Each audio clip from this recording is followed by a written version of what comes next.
刘星，刘星，你不能死啊！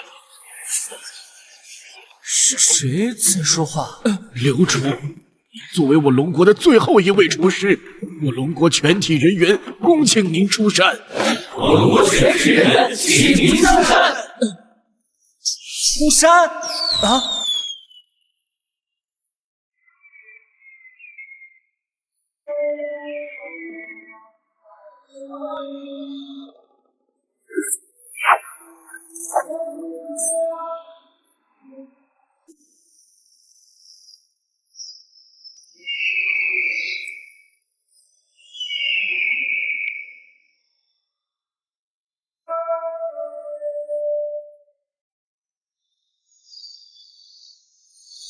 啊！我等魂骑梦请，求刘厨为我龙国扶危拯逆，再铸华章。求刘厨为我龙国扶危拯逆，再铸华章。别吵了，别吵了，我答应就是了嘛。好嘞，刘厨他答应我们了。头好痛，有记忆涌进来了。这个世界神明降临，开启了国运美食擂台，每个国家都将派出厨师在擂台上比赛，以本国的美食决定胜负。胜利国可以获得各种奖励，失败国则会永远失去一种食材。这个世界因为预制菜与快餐的大肆发展，导致龙国美食文化断层，在国运擂台上连输了99场。如果再输一场，龙国则会彻底从世界上消失，而我就是龙国的最后一位厨师。可虽然我穿越过来之前是特级厨师，可我早就失去了味觉，20多年来只能做一做后厨切配的工作。如今要我代表龙国参赛，恐怕……刘星，我龙国此次处于生死攸关之际，如果不能跨过这道坎儿，我龙国就完了。龙国人，不要再用美食文化断层粉饰你们的无能啊！我看你们龙国根本就没有过美食历史，龙国的厨师就连菜刀都用不明白。龙国有句古话是“识时务者为俊杰”。要是你们现在对我大霓虹国俯首称臣，把国土让给我们，我霓虹国还可以把排放废水的那片海洋里的生鱼片给你们吃。闭嘴！都给俺老孙闭嘴！我龙国当然有美食，比如……警告：神明不能说出有关本国美食文化内容。真是气死俺老孙了！大圣，请您别自责，要不是您这么多次一直帮着我龙国，我龙国恐怕早就……别急呀，龙国神，大家都知道你们龙国的神明能打，可这里是美食擂台，光能打是没用的，还是要靠厨艺来决定胜负。龙国怎么还没人出场？不会是因为对上我们历史悠久的半岛国不肯继续比试了吧？我们半岛国这次出场的厨师可是大名鼎鼎的朴不成先生，经过米林林评定，现在已经是半部米林林1星境界主厨了。这些龙国人看到我们的朴不成先生，只有跪舔的份儿。不过是区区罪儿小邦，也敢挑衅我龙国威严？我刘星愿意代表我龙国出战。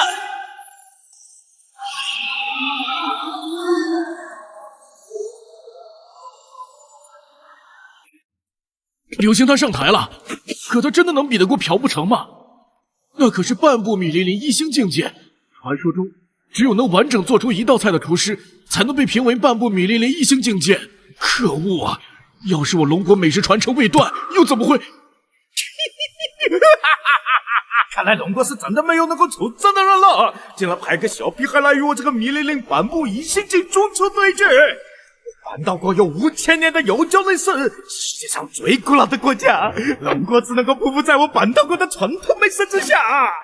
你们半岛国真是容我龙国太甚！若不是国运擂台降临，各国之间主动挑起战争会受到处罚，我龙国第一时间就灭了你们！你们龙国的野蛮人，是因为没有美食文化就开始胡搅蛮缠了吗？别先放狠话，还是早一点想一想，等下擂台输了之后，你们龙国人吃什么吧？你说的不对，我龙国并非没有美食文化，不如说我龙国的美食文明才是世界上最璀璨的美食文明。小鬼，龙国没有美食文化，这是全世界公认的事实。陈三阳，你一个10几岁的小孩能会什么厨艺？不会是因为害怕输给我，在这里虚张声势吧？我龙国传承至今，有《黄帝内经》记载：五谷为养，五果为助，五畜为益，五菜为充，气味和而服之，以补精益气。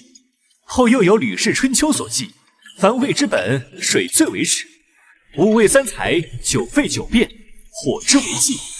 我龙国早早提出了关于食材应用调和之制，并以烹饪一道暗合天地大道，著述清晰，传承永续。这如何能说是没有美食文化？不过是你们这些蛮夷外民不识我龙国美食文化之理罢了。好，好，好，味三才，九沸九变，火之为纪。炒菜要用明火，这一点可是我数代龙国美食专家经多方考证总结出来的。没想到刘星小小年纪居然能有如此学识，真是我龙国之福啊！好小子，老孙看好你，你等会儿弄一手给他们瞧瞧。叽里呱啦说什么呢？我看都是从我5000年文化的半岛国历史里抄的。小子，你别太得意，无论嘴皮子多能说，做饭的手艺是拼不了人的。你要是现在磕头求饶，说不定等下我还能饶你一命。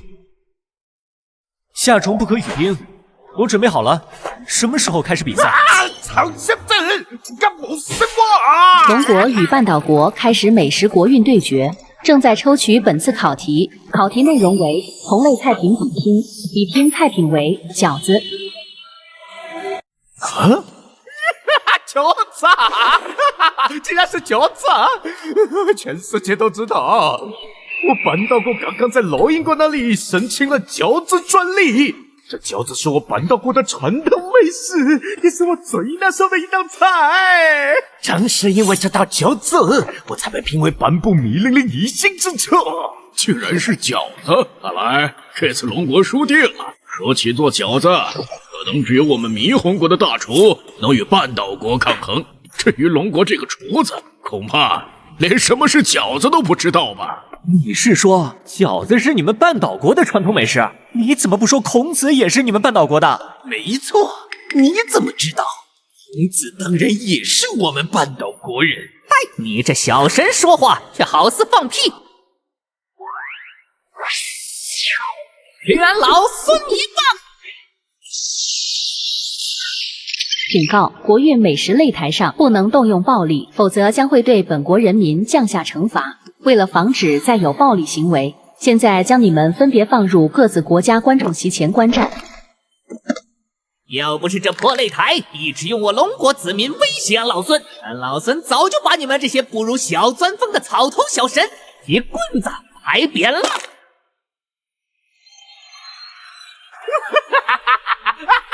我看你们这些下等人废话了啊！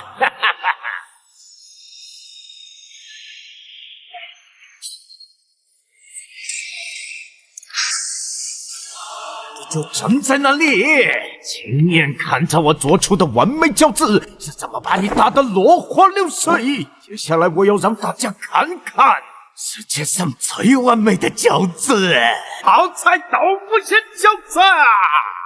泡菜豆腐馅儿，你半岛国煮饺子竟然不放肉吗？龙国的这小子脑子秀逗了吧？放肉那么大一块，完全包不进饺子里，而且猪肉有腥气，根本做不了馅儿。这么基础的问题都需要问，看来龙国这次肯定是完了。大块把肉切成馅儿不就好了吗？肉要是有腥味，就加一点葱姜水进去。为什么这些人连这都不知道？看来是龙国美食文明断层，连基本的五味调和都忘了，导致这些周边的国家也受到了影响。看到了，这就是我半岛国独家秘制的饺子馅料，这就是我们半岛国七星科技素食连锁公司的核心科技。成个半岛国的国民都多亏我们半岛国七星科技公司的饺子，才能活到现在。有了它，可以工业化两层就炸。用机器打豆腐馅料，那不都成豆腐泥了吗？用预制菜的机器来参加美食大会，这也能被称为厨艺？竟然是七星科技公司的产品。七星科技公司背后据说有老英国的资金支持，看来龙国这回真要完了。接下来要给大家展示的是我的成名绝技——手切饺子皮。手切？正宗的饺子皮不都应该是手擀的吗？这饺子皮是以七星科技的成品面皮，加之以贵妇神工的刀工切制成。接下来只要将馅料加入其中，最后以模具扣之后用沸水煮熟，便能制作出我们本岛国的传统美食——泡菜豆腐馅饺子。此次半岛国美食泡菜豆腐馅饺子评级为 A 级。接下来，请各位品尝半岛国选手的饺子。真是人间顶级的美味啊！半岛国成功做出了 A 级食物，我们半岛国的美食是天下第一。味道上确实很不错，不愧于 A 级美食的评价。但跟我们霓虹国相比，半岛国还差了一点。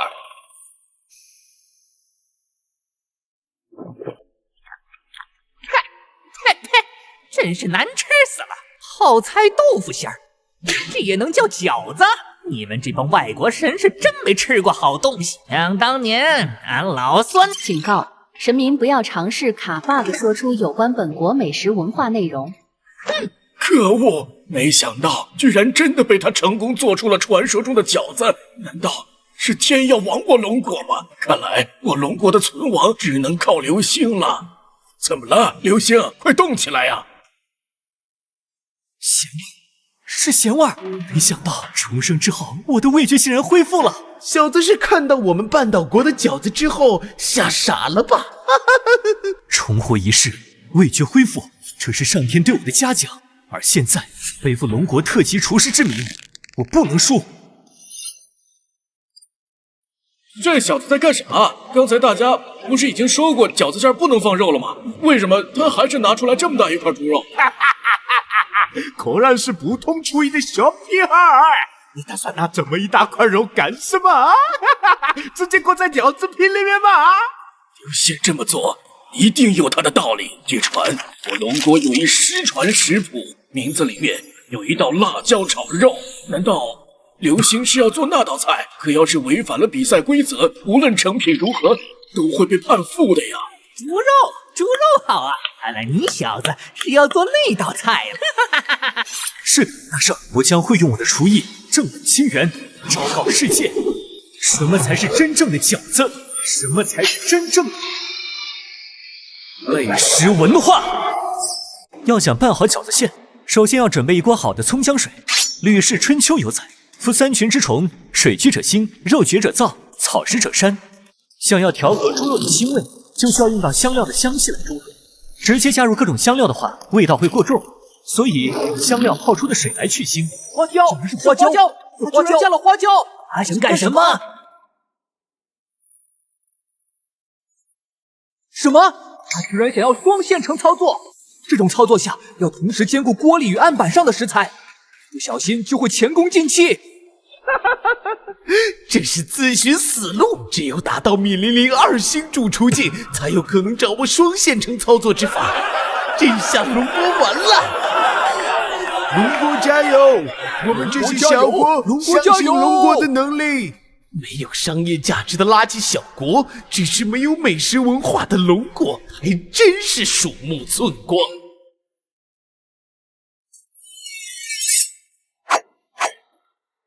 双线程操作！天哪，是双线程操作！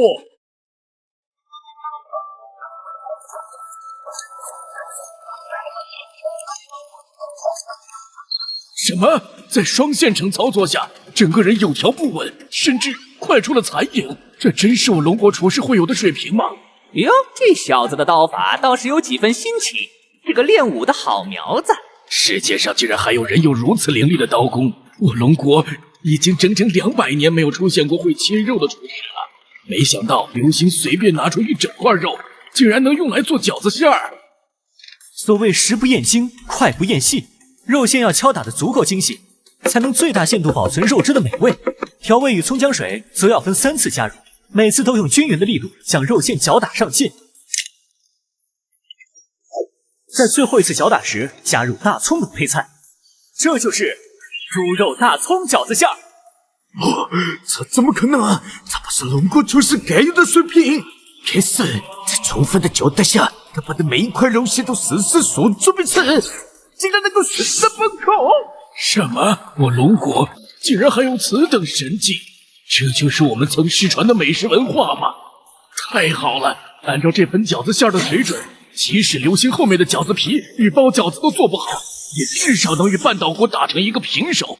接下来则是擀饺子皮，我将会让你们见识到龙国传统白案厨师的功底。白案，也就是传说中的面点师傅，这个词在我们龙国只有口耳相传的只言片语，没想到今天竟然能有幸亲眼见到。什么？是面粉？难道流星是要？是现擀的饺子皮，流星是要在擂台现场现擀饺子皮，这可是失传多年的技艺呀！这怎么可能？所有人做饺子都是从工厂批发而来的饺子皮，怎么可能有人在现场现做？面粉、水，用凉水将2者搅拌成絮状之后，加入盐和食用油，略微搅拌后，准备开始揉面。揉面的秘诀在于像搓衣服一样，把面搓至光滑，这样的面有口感又不易破皮。他是怎么把散落的面粉变成一整块面的？简直就是魔术！这是龙国美食文化带来的魔术，上面甚至还闪着油光。我甚至全程除了手以外，就只用了一双筷子。这就是龙国失传多年的美食技艺嘛！不愧是美食大国。接下来是擀面。天哪，这简直是神技！天佑我龙国，我们这次真的能赢！这样下去，我龙国复兴有望！怎么可能？这怎么可能？人的速度怎么可能快到这种程度？难道他是米林2星境界的大厨？嘿嘿，我看这小子耍擀面杖的样子，也有俺老孙挥舞如意金箍棒打上天庭时的几分雄风啊！最后一步是包饺子。你们龙国落入我们半岛国的陷阱了。早在今年年初，我们半岛国提香集团就已经把包饺子的方法在洛英国那里申请了专利。如果你们用我们的方式包饺子，那就是侵犯我半岛国的专利。什么？半岛国竟然如此无耻，包饺子的方法申请了专利！可恶啊！如果是这样的话，今天无论是输是赢，我们的美食文化恐怕都要被这些家伙偷走了。到底应该怎么办？流星他有应对的方法吗？无耻！包饺子方法是广大人民的劳动智慧，怎么能被申请成专利呢？我们老英国尊重企业家的智慧与独创性。我的酒杯，这叫智取，这是我大半岛民族的智慧。无知小儿，想死的话，俺老孙成全你！你想做什么？孙猴子，这里可比不得天上。想想你身后的那些龙国人。大圣息怒，我已经想到应对办法了。好，俺老孙等你为龙国证明。包饺子而已，半岛国人不过是申请了1种包法专利吧。我刘星今天要用100种包法来包饺子，告诉世界谁才是真正的文化拥有者，而谁是卑劣的小偷。不可能，这绝对不可能！接下来好戏开场了。60、61、62，真的能包出100种饺子，看来是我轻敌。不过嘛，去，实力不强，小动作倒是挺多。老实待着去！天哪！81、82、98、99、100！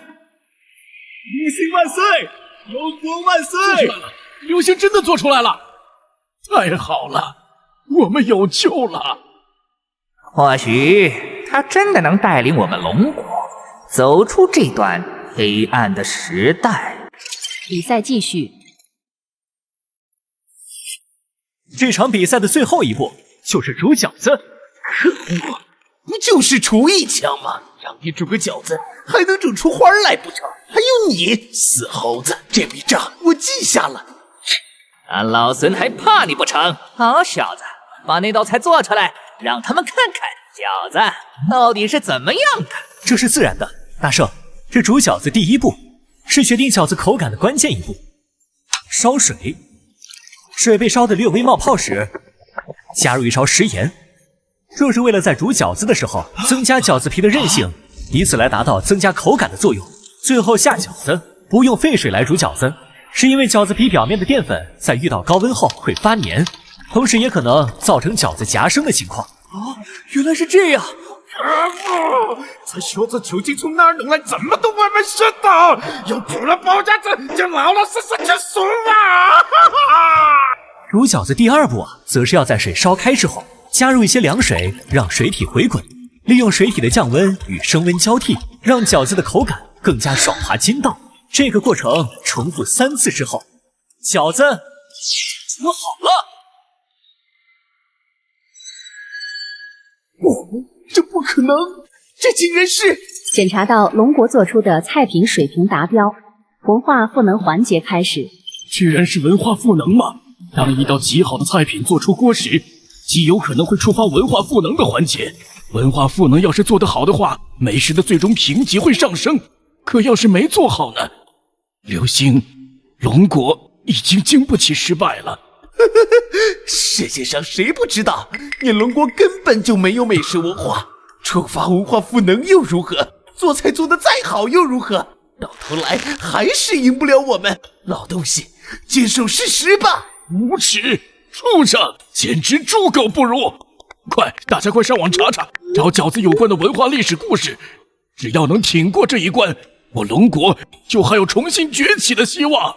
不必了，谭军，你的愿望恐怕要落空了。如流星开启国运美食文化赋能，旱季风霜烈，苍生冻耳残，仲景怜民苦，良方济世安。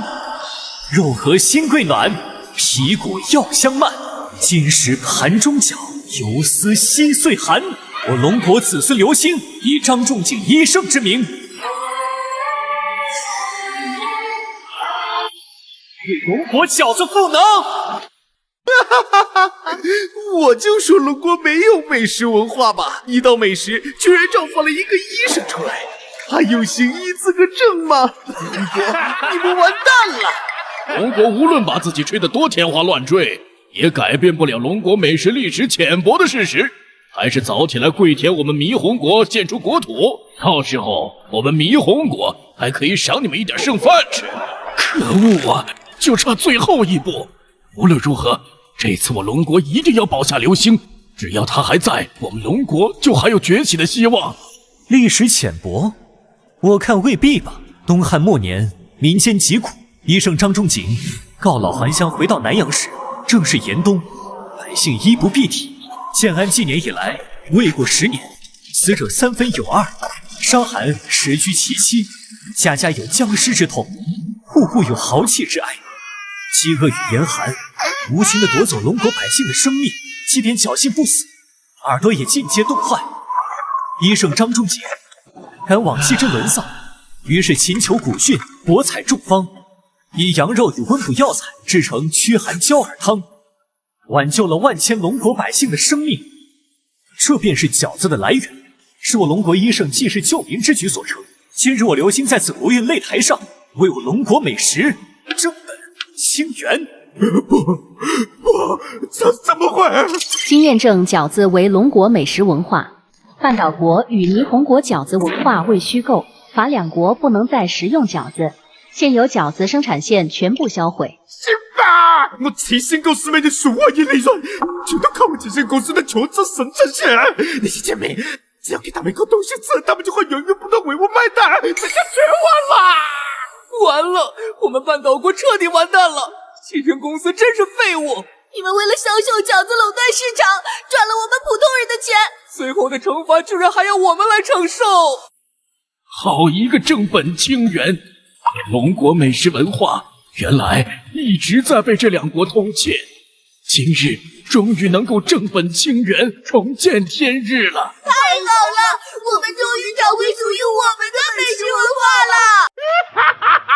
他的文化赋能还没有成功，国营擂台还没有宣布他的胜利，我还有机会。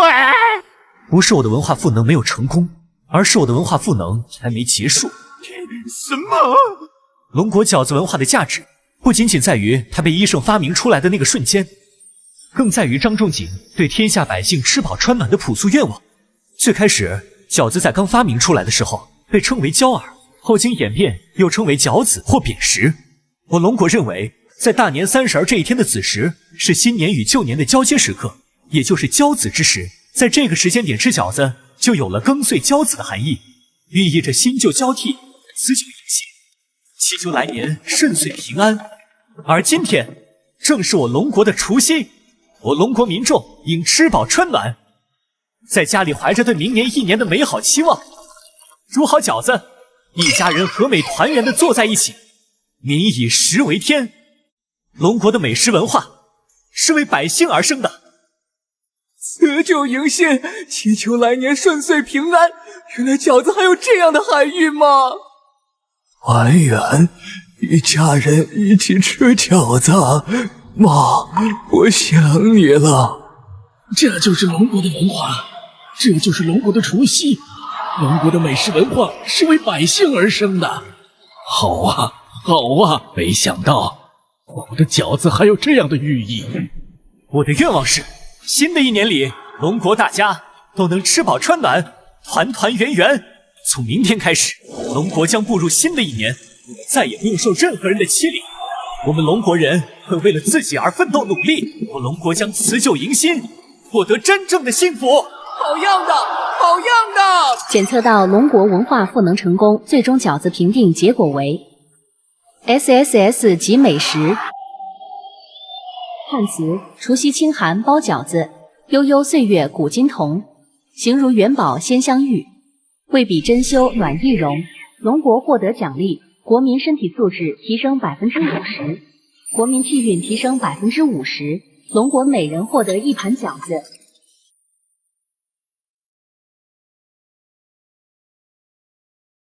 原来这就是饺子，这就是龙国美食的味道吗？这比预制菜也好吃太多了。我们龙国复兴有望了，这饺子也太好吃了！哇，是饺子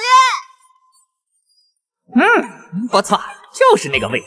自打蟠桃宴之后，俺老孙已经好久没吃过这东西了。你小子手艺倒是不错。怎么可能？一碗破饺子而已，那好吃到哪里去？这可是龙国人的宝稀巴了，不行！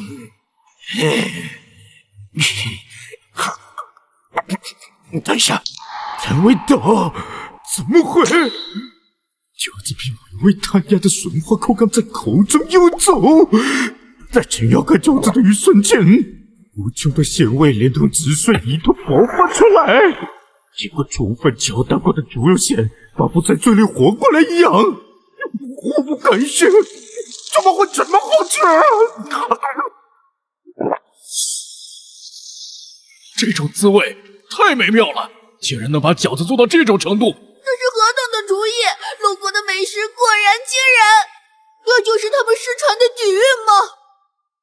是大葱，他加了大葱，大葱的辛辣味道被饺子的猪肉汁中和，从而激发出了更复合的香气，这真是太棒了！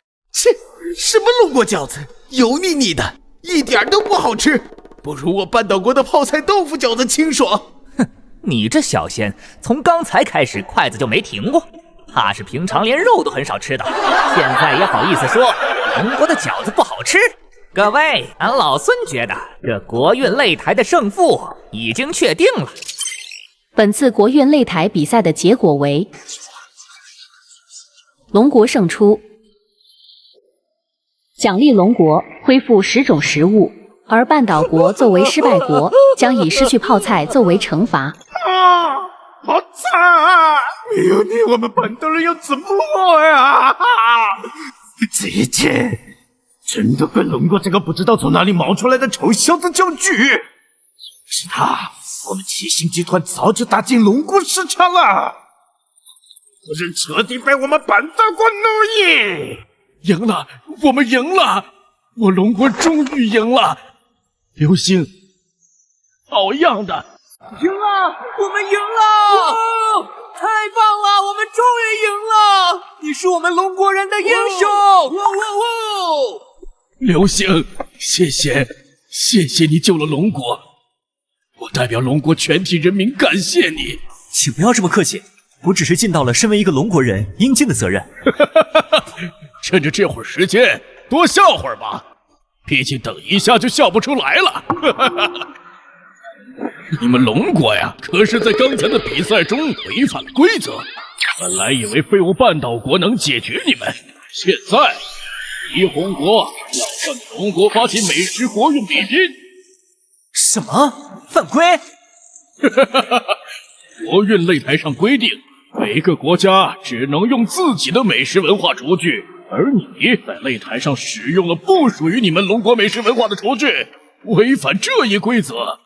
龙国就等死吗？不可能，我用的明明都是龙国美食的传统技法与厨具。哼，流星，没想到你也有失策的时候。厨具会是哪个呢？筷子。没错，全世界的人都知道，筷子的文化是属于我霓虹国的。不好，我龙国没有相关典籍能证明筷子是我龙国的，这一点如果被判定为犯规，我们这一场美食擂台对决就会被判输，之前做的一切努力就要化为乌有了。这帮狼子野心的垃圾一直觊觎我龙国的国土，难道龙国气数已尽了吗？妈妈，我好害怕。马上，龙国就会彻底翻不了身了。到时候，你龙国的土地、矿产、工厂、大好河山，就全都是我们霓虹国的啦。剑玉雷，你好大的口气！哼，流星，这个时候了，你还在嘴硬？现在可是你们龙国抄了我们霓虹国的东西。抄？我只听说过有儿子长得像爹的，可没听说过爹像儿子的道理。什么？你竟敢说我大霓虹国是你龙国的儿子？不过比喻而已。硬要说的话，比起儿子，你们霓虹国更像是一条不成气候的看门犬。小子，你说得好，解气，解气！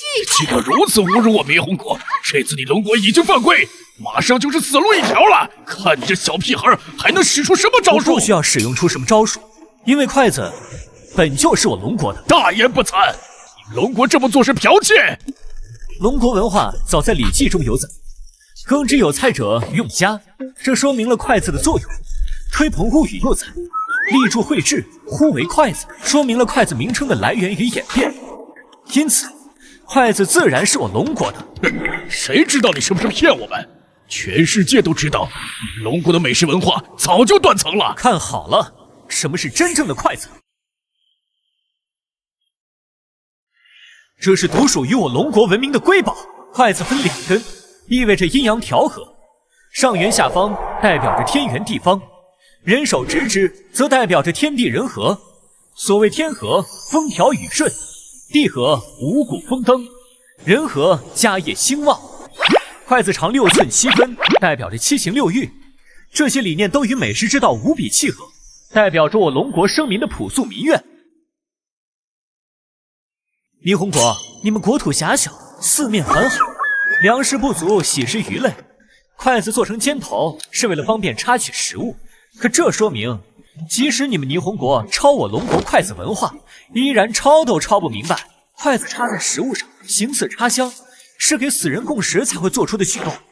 也就是说，你霓虹国人每天吃的都是死人饭。对，没错，真是痛快啊！说的有道理。不，这不是真的。我霓虹国乃天朝上国，你这样胡言乱语，国运擂台不会承认的。还敢嘴硬，好打！龙国所使用美食文化经验证属于龙国，不存在剽窃行为，请龙国神明不要使用暴力。算你这破擂台还有点眼光。是美食文化，流星没有骗我们，这是属于我们龙国的美食文化。这怎么可能？像你们这种剽窃其他国家文化的小国，骗人骗到连自己都信了，还妄想倒打一耙，真是可笑。要是没有其他事情，就正式开始这一次的擂台战吧。可恶！就算你龙国能把筷子这件事狡辩过去，我霓虹国也绝对不会输给你。出来吧，李丽玲三星主厨茂阔太郎。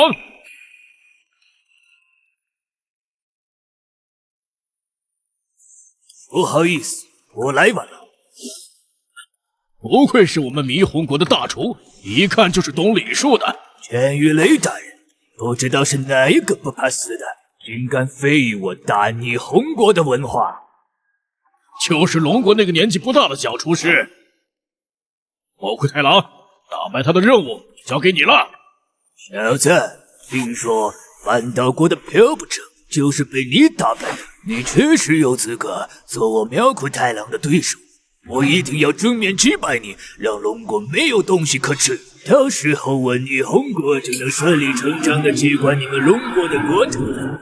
不愧是霓虹国，知小礼而无大义，一上来就假惺惺的到处鞠躬，结果一开口，狼子野心便暴露无遗。依我看，霓虹国所谓的礼数，不过是一堆虚伪的垃圾罢了。你竟然敢侮辱我大霓虹国！怎么，你不服？要不俺老孙帮你把皮子剪一剪。你公然侮辱我大霓虹国，我赌上山本家族的名誉，一定要你付出代价，否则我就切腹自尽。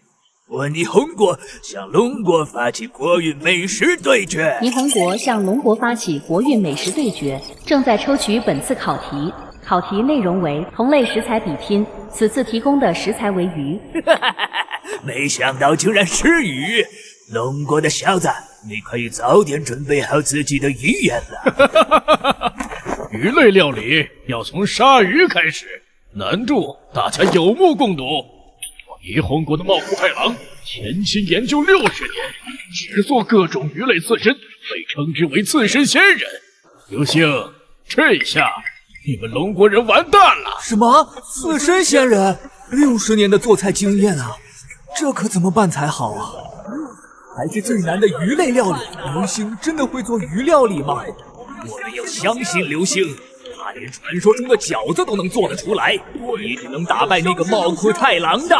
希望等下抽食材的时候，流星能抽到好点的鱼。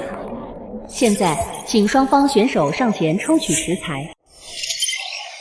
现在，请双方选手上前抽取食材。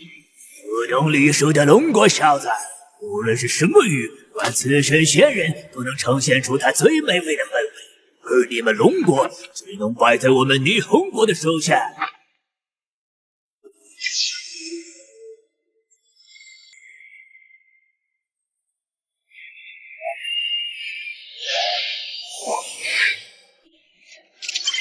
霓虹国选手抽的食材为蓝鳍金枪鱼1条。太好了，是蓝鳍金枪鱼，刺身料理的绝佳材料。茂库太郎，看你的了！中国小子，我会用我的厨艺让你为自己的傲慢付出代价。没想到竟然是做鱼，龙国做鱼类料理的方法可能不下于1000种。让我看看这次能抽到什么鱼。抽取食材。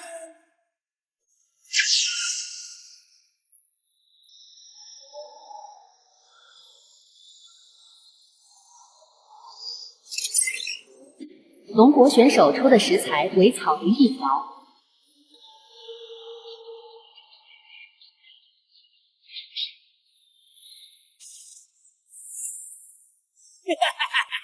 居然只抽到了一只最普通的草鱼，看来这次我霓虹国是赢定了。可恶，流星这次的运气实在是太差了，一条普通的草鱼怎么可能赢得过蓝鳍金枪鱼？老孙怀疑这次抽食材有黑幕，算不算抽？双方选手所用食材一经抽取，不允许更改。草鱼又如何？这次就让全世界知道，我龙国的鱼料理同样也是世界第一。嘿嘿，我没听错吧，小鬼？你打算用菜市场里只100粒红币就能买到随处可见的垃圾食材，和我这价值5亿粒红币的蓝切金枪鱼？你不是在做梦吧？我就让你知道，我这种只有贵族才有资格享用的美食，与你这种只有贱民才会吃的垃圾，到底有多大的差别？你一口一个贱民，难道觉得你要做的菜很高贵吗？没错，那些连钱都付不起的贱民是没有资格品尝我的厨艺的。那我就告诉你，我龙国美食文化中的每一道菜都是普通民众发明的，同样也是为了做给普通民众吃才出现的。便宜又如何？我龙国的美食文化就是有着化腐朽为神奇的能力。作为龙国的厨师，即使只有一条普通的草鱼，处理得当的话，一样能够做出超过蓝鳍金枪鱼的美味。好样的，小子！让这老头知道我们龙国美食的厉害。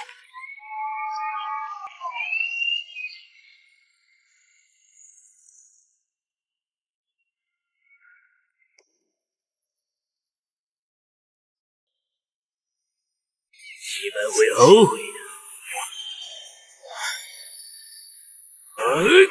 看好了，首先是去掉鱼头，然后将整鱼身体分为4个部分：2块背肉、2块腹肉、2块背肉菜柴，扔掉。整块腹肉把油脂吸了大腹以外的部分全部丢掉，然后再将大腹上面筋过多的舌骨与油脂不足的血筋丢掉，只留下一块油脂丰富的双酱肉。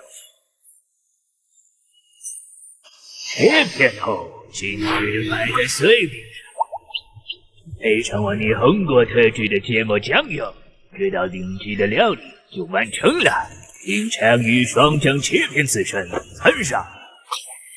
强的刀工，没想到这个时代下，有人竟然能完整的做出一道鱼类料理，而且那鱼片薄的可以透过阳光。完了，霓虹国竟然能做出这样完美的料理，流星会赢吗？中国的垃圾厨师，在我的神奇般的厨艺之下颤抖吗？这份量就算是给猫吃也不够吧。此次霓虹国金枪鱼双酱切片，自身评级为 S 级美食。S 级美食，竟然是 S 级美食！龙国厨师，这次输定了。不过也多亏有你，才能再次品尝到这顶级刺身的滋味。能输在我大霓虹国的 S 级美食下，也算是你的荣幸。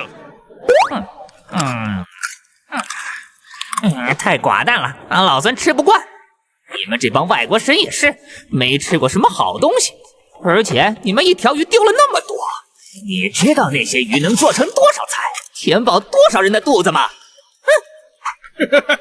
龙国的神就是小家子气，贱民的生死有什么可在乎的？无论你怎么说，也改变不了你们这次对决将要失败的事实。天哪，我的天哪！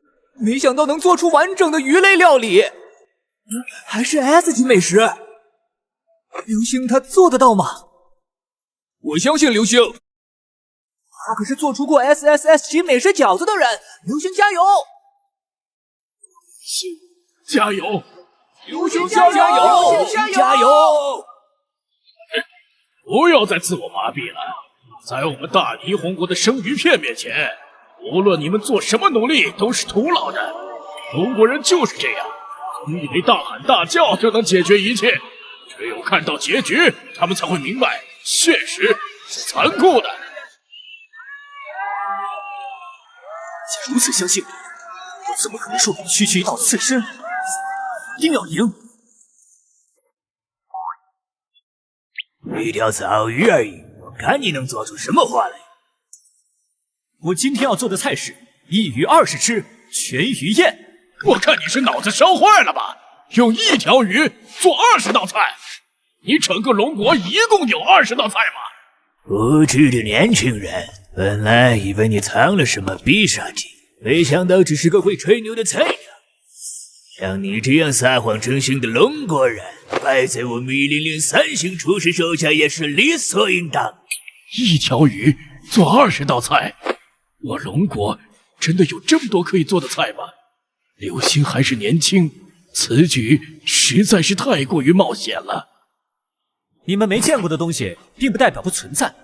我龙国历史上下5000年，不要说20道鱼类料理，就是100道、200道，我也做得出来。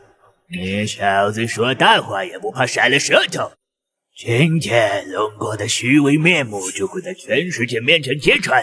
我的刀工你也见识过了，要是识相的话，你还是早点认输吧，这样至少还能体面些。你这老头不过是切了一盘生鱼片而已，到底是谁给你的底气，在我龙国厨师面前狗叫？龙国小子，你还敢嘴硬？看好了，什么才叫做真正的好刀工？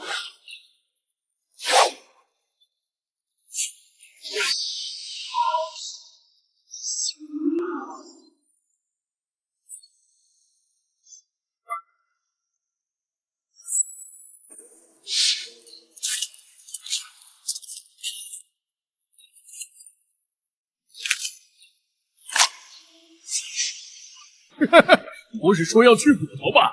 拿一把小刀在鱼嘴里划什么？难道等鱼自己把骨头吐出来吗？原来是这样，好小子，真有你！知道俺老孙最近郁闷，给俺老孙变了个戏法儿。嘿，嘿嘿！你们龙国人不要再卖关子了，不过是去骨头而已，还能玩出什么花样？这怎么可能？你在说什么？一个龙国小子切了一条鱼而已，有什么值得惊讶的？条鱼居然自己把骨头吐出来了！那条鱼自己把骨头吐出来了！不可能！让我看看。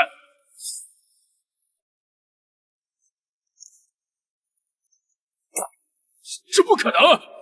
没有什么不可能的，不过是一些人坐井观天，目光短浅，自然以为这是不可能发生的事。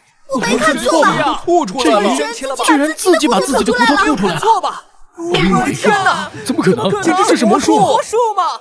这龙国的厨师一个技巧不简单呐！传说中只要刀工够好，就能在不破坏鱼的肌肉的情况下把鱼骨剔除，从而达到鱼自己吐出骨头的效果。它可是至少需要几10年的潜血苦练才能做到的神技，一个小屁孩怎么可能做得到？你一定是作弊了！所以才说你们是坐井观天，怎么就不能承认别人比你更强呢？这件事对你而言可能颠覆了你的认知，可对我来说不过是日常罢了。经检测，龙国选手并无作弊行为。我不信，我不接受！我苦练了40年，为什么我做不到？你冷静一点，不过是一个戏法而已，做到了又如何？一条鱼做20道菜，他是不可能成功的。最终的胜利是属于我霓虹国的。没错，不过是一个戏法而已。一条鱼做20道菜是不可能的。自然线不允许有人比我在做鱼方面的刀工更强。老子，你死定了！我一定要将你挫骨扬灰，碎尸万段！痴人说梦，打不过就说别人作弊，玩不起就别玩。现在说1鱼20吃不可能，等下我真做出来20道菜，你又不愿意。这次还敢辱我？这次擂台，你红国消耗20年国运，申请生死战。检测到霓虹国选手申请生死战，此次擂台胜负将直接关联2位选手的生死。不好，这是针对我龙国流星的一场斩首行动。本事不大，脾气还真不小。既然你不惜消耗国运也要针对我，那我就让你知道知道，我龙国的美食不是什么阿猫阿狗都能碰瓷的。首先是鱼头，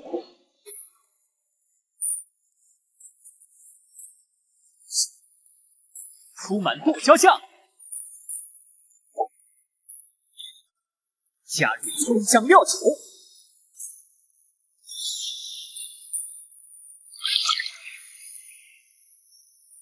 开个中考之后小热油，这就是剁椒鱼头。在锅里微微煎个金黄，加入豆腐、香菇等配菜，放入砂锅中，用小火慢炖。做好后，这就是砂锅鱼头包。鱼头，我从来没有想过鱼头居然能被用作料理，而且是2道菜，一道以辣味为主，火辣刺激；另一道则以鲜香为主，浓郁鲜嫩。这就是我龙国美食的真正实力。明明是没人吃的鱼头，看起来这么有食欲。那个辣的鱼头，真是让人看着就流口水。好有食欲啊！我要用玛丽阿姨的皮鞋狠狠地踢你的屁股。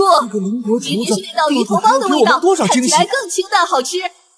这个龙国厨子到底还要给我们多少惊喜？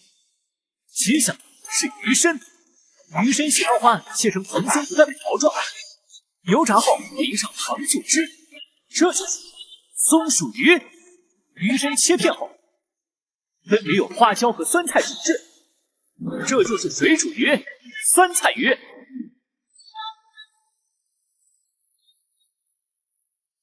最后的鱼身切成块，用酱油和糖色红烧，这就是红烧鱼块。已经做了6道菜了，这个流星怎么可能会有这么多种鱼的做法？而且它的速度怎么这么快？居然有这么多吃法！我不信，我的生鱼片是最好吃的。还没完，接下来是鱼腩。首先是以外酥里嫩而著香煎鱼腩，然后是以肥香四溢为卖点清蒸鱼腩。8道菜，怎么可能？一条鱼身上居然能做出这么多菜！我的小子，你已经完了！这就现在只剩下一顿没人要的边角料，一点肉也没有，做不出20道菜。还有什么边角料？不过是你这个没有能力的厨师给自己找的借口罢了。你真敢说我是没能力的厨师？你现在只剩下一副大鱼尾的骨架和一堆鱼皮，还有鱼内脏，你还能做出什么正经菜来不成？所谓一鱼20吃，终归是小道。1鱼20吃是小道，像你们霓虹国一样滥捕滥杀就是大道，像你刚刚做生鱼片时丢掉那么多鱼就是大道。你，佛龙国古训有言：俭得之共，耻恶之大也。诸子之家格言所记，1粥1饭，当思来之不易；半丝半缕，恒念物力维艰。对食物的节约，对食材的节约，不只是对食客的要求，更是对厨师的要求。如果一名厨师做出的菜让人难以下咽，这本身就是一种浪费。而我龙国5000年以来，为了让更多的人吃饱，养成了大部分食材都能用来入菜的习惯，不像某些临海小国对大自然不加节制的掠夺，甚至打着科研的名义在海外捕鲸。龙国厨师说的对啊，在我们这些国家里，很多小孩子还吃不饱饭呢。凭什么他们为了吃一口生鱼片，可以扔掉一整条鱼？你这是血口喷人！血口喷人！我今天就带我龙国圣人行教化王道，告诉你们什么叫节约。看好了，我只教1次。不可能！你要干什么？鱼尾是不可能用来做菜的。菜盘铺满姜丝，加入豆豉，将鱼尾置于其上蒸制。豆豉的味道能去除鱼尾的异味，这就是豆豉蒸鱼尾。而另一半鱼尾则裹上面糊，放入锅中炸制后，再以椒盐调味，这就是香酥鱼尾。现在你也不过只做了10道菜。鱼骨熬汤，加入豆腐、青菜等配菜，煮出白汤，这就是鱼骨汤。鱼骨捞出，掰成数段炸制，这就是椒盐鱼骨。鱼皮可以制成凉拌鱼皮和鱼皮冻。鱼杂可以干煸，就是干煸鱼杂。可以煎蛋，就是鱼子煎蛋。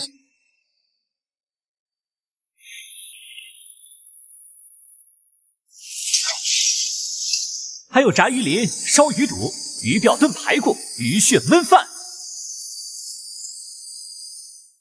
这就是一鱼20吃，这就是全鱼宴，这就是我龙国民族的智慧。这就是一鱼20吃，这就是全鱼宴，这就是我龙国民族的智慧。检测到龙国所做美食达到标准，开启文化赋能环节。文化赋能？怎么可能？又是文化赋能！我不接受！凭什么一个小孩子能做出这样的菜？20道菜，整整20道菜！我一辈子都没吃过20道菜。凭什么这小子光用1条鱼就能做出20道菜，甚至还能够引起文化赋能？还真是小地方来的，一点世面也没见过。我龙国做鱼的方法何止1000种，流星年少有为，做出个20道菜有什么稀奇的？我还有机会，我要玉碎，反正早晚都是要死，只要干掉这小子，哼，我霓虹国就还有翻身的可能性。这怎么可能？自称为刺身仙人的老厨子，难道就只会做生鱼片这一道菜吗？几十年来连大勺都没端过，都给自己养成肌无力了，你拿什么跟我拼？不，我是万民敬仰的刺身仙人，我不敢信。也只有你们这种小国，才会把你这半吊子厨师叫做仙人。骗别人可以，别把自己骗了就好。好了，你的遗言说完了，接下来你可以去死了。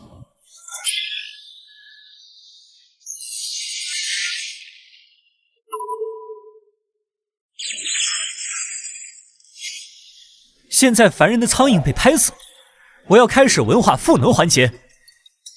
龙国的厨子，请先不要继续。龙国给了你多少好处？我霓虹国给你双倍，不，10倍。只要你在接下来的文化赋能中稍微放水，霓虹国愿意以最大的诚意接纳你。虚伪的霓虹神明，刚刚还想要我的命，现在就想拿钱收买我。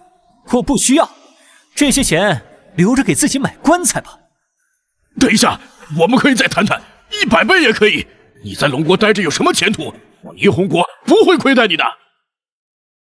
闭嘴！再敢骚扰流星，俺老孙就打你个满地找牙！文化赋能开启。鱼是吉祥的象征，《诗经》有载：“岂其食鱼，必合之防。”此时就已经有快、制、炸、羹4大基础技法。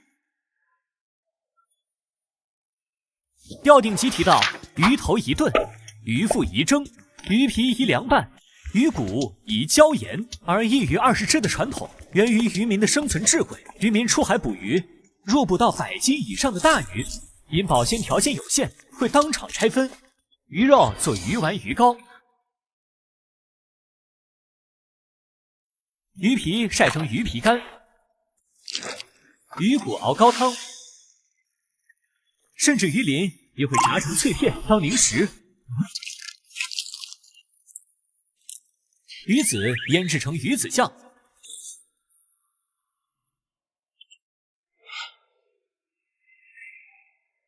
江上往来人，但爱鲈鱼美。君看一叶舟，出没风波里。渔家子每日在风波中奔波，美食没有宫廷宴席的奢华，但同样也是一粥一饭，来之不易。鱼与鱼谐音，对鱼类料理的物尽其用，是我龙国人民对劳动报酬的一种精打细算。这些愿望融于这一盘盘美食之中，唯愿天下长治久安，年年有余。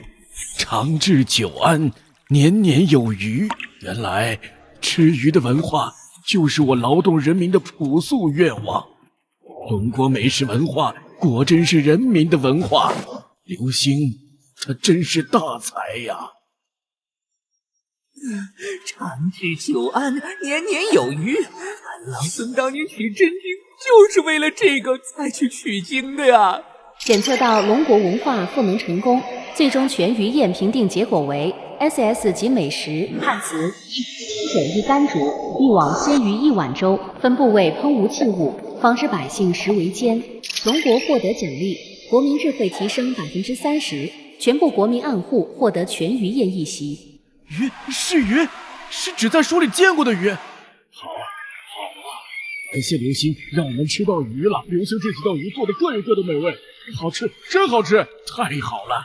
国民智慧提升30%，这意味着我龙国在各方各面都会出现更多的人才，这是我龙国大兴之兆啊！可恶，我本来明明美食文化已经断层，只是一块任人宰割的肥肉。要不是这个流星捣乱，我霓虹国早就得手了。连续2场高强度美食国战，导致我的体力现在不是很充足，所幸我还是赢了，幸不辱命。刘星，臭小子，快别在那里傻站着了，快些把那些菜给俺老孙也尝尝。是，大圣。哟，好吃啊！这鱼腩肥而不腻，入口即化。你说这玩意儿谁研究的呢？好吃，太好吃了。这鱼块也不错，鱼头处理的也好，鱼鳞炸的也香酥，好吃，太好吃了。好小子，你在这菜上施了什么法术？俺老孙当年在天庭吃龙肝凤髓的时候，也没有这般美味，简直好吃到停不下来了！哈哈。大圣，这一桌全鱼宴看似只是普通的20道菜，实则包含了我龙国东西南北各域的不同口味。我龙国地域美食散是满天星，聚是一团火，不同口味的做法在食用时可以源源不断的为食客提供味觉上的不同刺激。只有20道菜相辅相成，这一席菜才能被称之为全鱼宴。快不要说了，让我尝尝，我倒是要看看到底是什么样的美食，凭什么能打败我大霓虹国的生鱼片？这群野蛮人，给我留一口！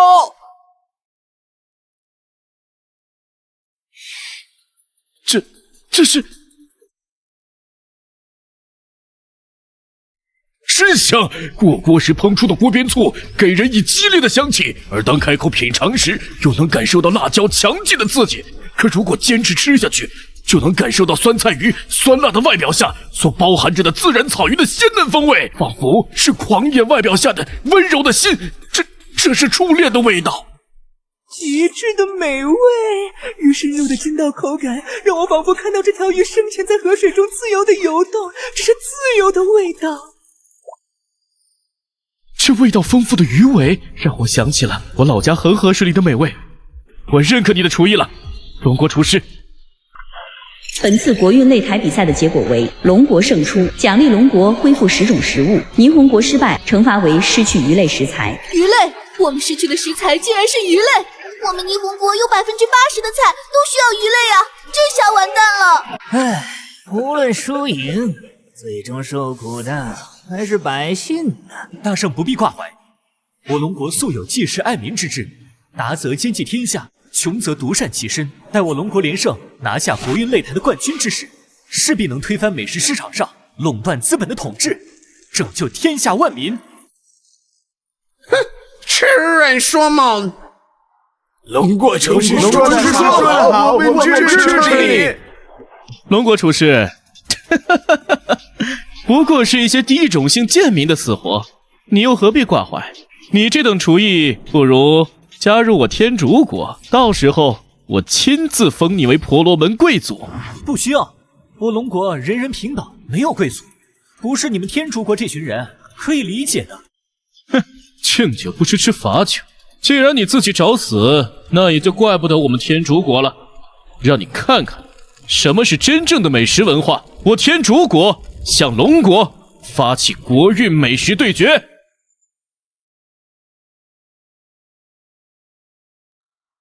萨格尔，让他们知道知道我天竺菜系的厉害。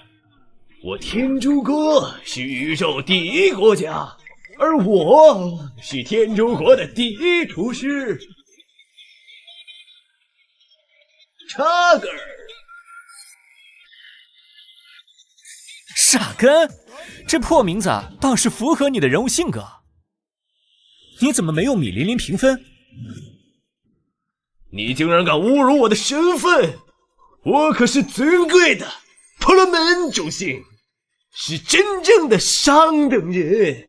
像你这种来到我们天竺，只配给我擦皮鞋。至于米琳琳，那些垃圾根本评判不了我这宇宙第一厨师的实力。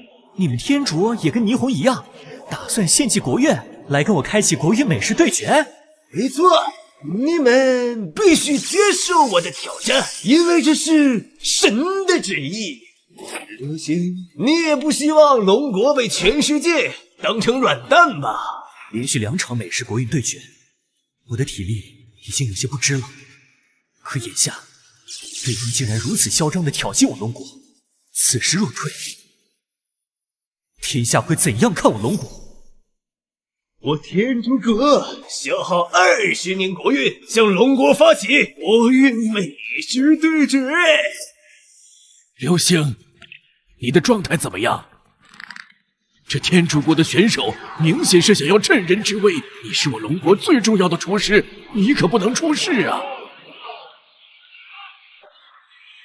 已经连续进行了2场对决，这分明是几个国家对我们联合发起的车轮战，这不公平！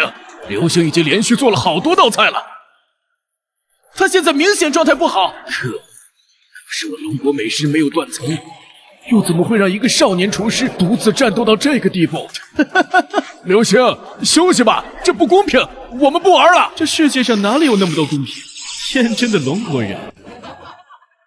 实话告诉你们，你们龙国既然出了这么一个厨师，那今天我们这些国家即使遭受一些损失，也要干掉你龙国的这个厨子。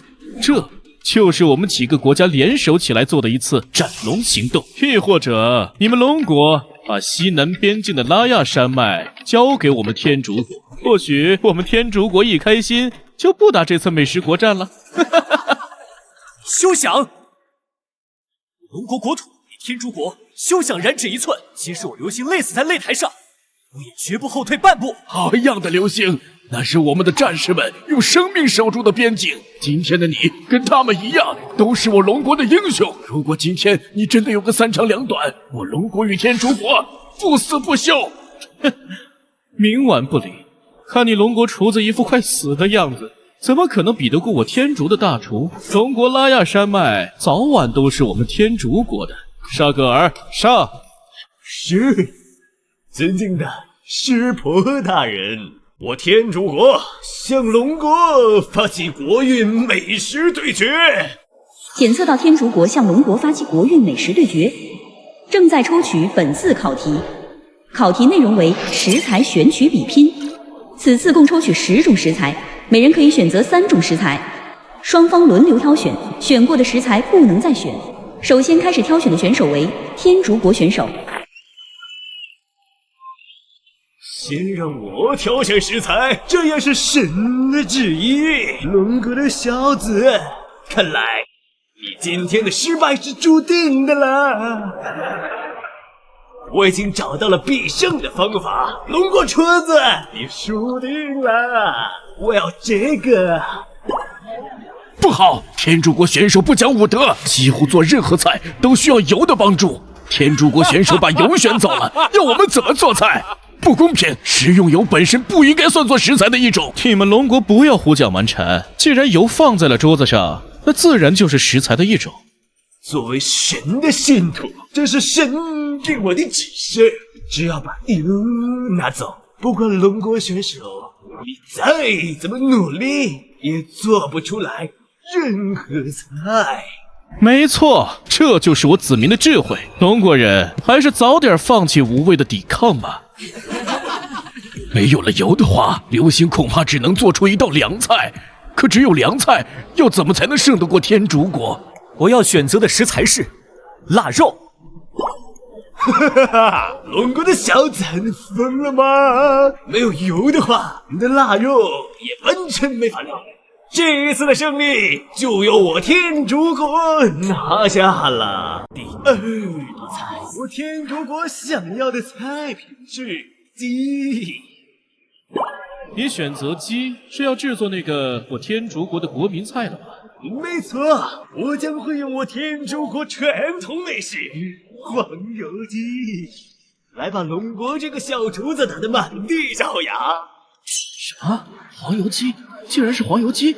一直对天竺国的黄油鸡有所耳闻，据说是把香料运用到极致的菜品，没想到今天竟然有机会闻到它的味道。可惜龙国的那个小厨子了，明明厨艺水准很高，可惜连续打了3场，油又被天竺国的厨师先拿走了。这场比赛他输定了。坏了，天竺国可是传统的香料大国，传说中的黄油鸡加入了印度菜独有的玛莎拉香料，是一种将香味发挥到极致的美食。而我们龙国现在只有一块腊肉，甚至连油都没有，这可怎么办？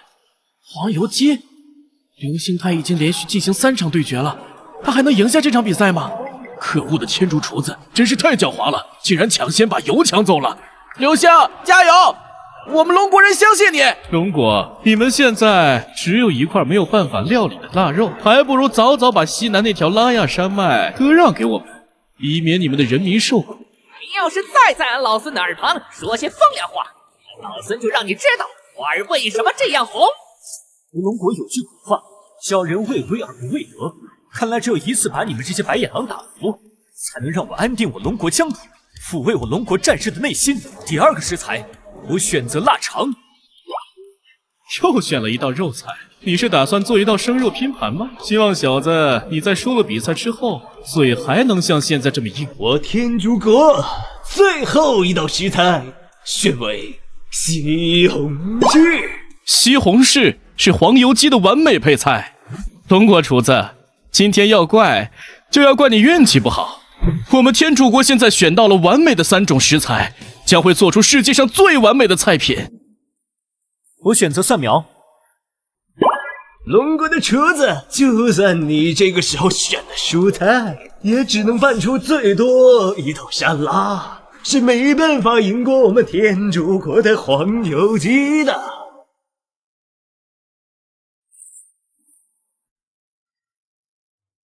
你们天竺国人每天就用这种东西做吃的？用手触碰食材，能够直接感受到神明的赐福。像我这样的婆罗门可以做出的食物，本身就是最清洁的。愚蠢的家伙们，不用担心我天竺国的卫生问题。我们擦屁股都是用左手，但是我们吃饭可都用右手的。那么请问，你们做菜的时候也是只用左手吗？你在说什么？我们做饭当然都是用2只手的。哦，那你上次什么时候洗的手？我3天前刚在山上的恒河水中沐浴过。我突然觉得有点恶心了，还用左手擦完屁股，然后用左手做饭，那我们岂不是在吃？不要再说了，我早上吃的东西都快吐出来了。你们这些人没有办法理解神的恩惠，将会是神的器皿。接下来，我天竺国将会证明你们是错误的。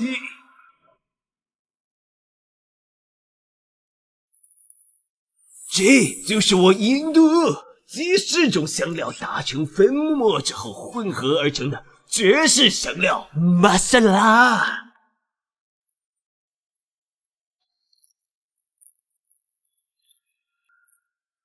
用它来腌制鸡肉，能够在保持鸡肉水分的同时，最大程度的激发鸡肉的香气。好香啊！虽然它菜做的很脏，可味道确实很香。好浓郁的香气，不愧是香料之国。看来天竺国还是有几把刷子。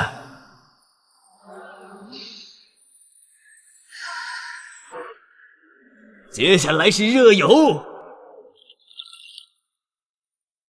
龙国的小鬼，看着我天竺国用油做饭，是不是很羡慕啊？你要是跪下来求求我，我说不定可以给你一些肥油用油。炒过天竺菜的油，还不如我的洗脚水呢。至少我的洗脚水只碰过脚。龙国小子，你会后悔的。看好了，什么才是宇宙第一美食？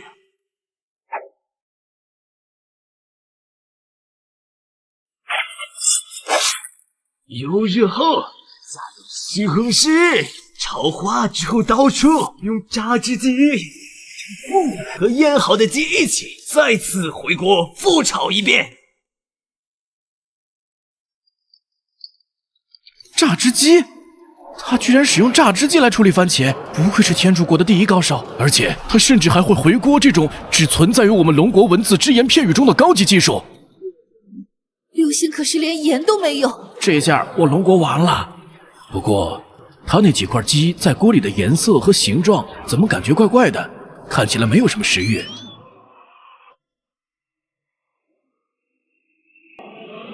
出国，这就是我天竺国特有的神级美食——黄油鸡。此次天竺国黄油鸡刺身评级为 SS 级美食，但因过程中不规范操作过多，食品评级下降，最终等级为 S 级美食。检测到天竺国美食水平达到标准，开启文化赋能环节。不好，是文化赋能。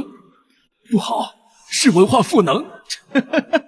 不要以为只有你们龙国的厨师能开启文化赋能，我们天竺国的厨师同样有着强大的厨艺。沙格尔，给他们点颜色看看。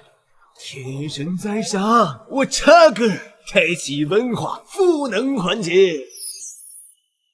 黄油鸡是伟大的莫卧儿大帝在占领我天竺国时，用随莫卧儿军队传入的坦杜鲁烤制技术，结合我天竺国的马萨拉香料所研制而成的全新菜式。莫卧儿大帝受我天竺神的指示，将这种军队美食留给我天竺国，这就是黄油鸡的来源。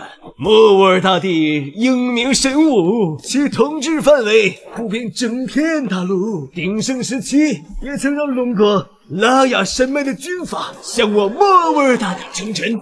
这是我天竺国莫卧儿大帝武力强盛的体现，也是我天竺国武力强盛的体现，是由神向我国查理帝赐福的体现。黄油鸡这道菜是我天竺国武士之佳肴，今日我便要以天竺国武士之名拿回龙国中属于我们的土地。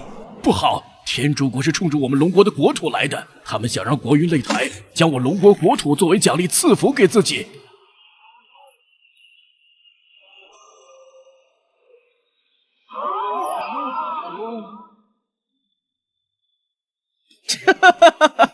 龙国人，你们看到了吧？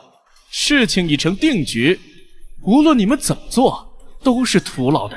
等一等，我有异议。流星，不要在国运擂台上随意质疑他人的文化赋能，如果说不出道理的话，可是会送命的。什么？龙国的垃圾竟然自己送上门来了，这下你必死无疑了。送死？不见得吧？天竺国在文化赋能环节中所说的话，存在着巨大谬误。送死？不见得吧？天竺国在文化赋能环节中所说的话，存在着巨大谬误。你们龙国自己的美食文化都断层了，还想插手我天竺国的美食文化，胡搅蛮缠罢了。不过这倒也省了我们天竺国的功夫。我只问你3个问题，如果你答上来，那就是我胡搅蛮缠，我自愿接受国运擂台的惩罚。事实就是事实，不要说3个，就是300个问题也改变不了我们龙国的处境了。第一个问题，你刚刚说黄油鸡是莫卧儿大帝的军队带来的，可据我所知，莫卧儿大帝并非是天竺人，而是鞑靼人。那么黄油鸡明明是鞑靼人的美食文化，怎么又成了你天竺的美食文化？流星看起来不像是胡诌，他竟然真的知道天竺的美食文化。莫卧儿大帝带来的烤制技术与我天竺的香料加在一起，这才形成了这道菜。这道菜也当然应该算成我天竺国的美食文化。文化和而不同，这没问题。接下来是第2个问题，请问天竺国既然是被莫卧儿大帝征服的国家，又为何能恬不知耻地偷取莫卧儿军队的美食文化来彰显自己的国力呢？说得好，小子！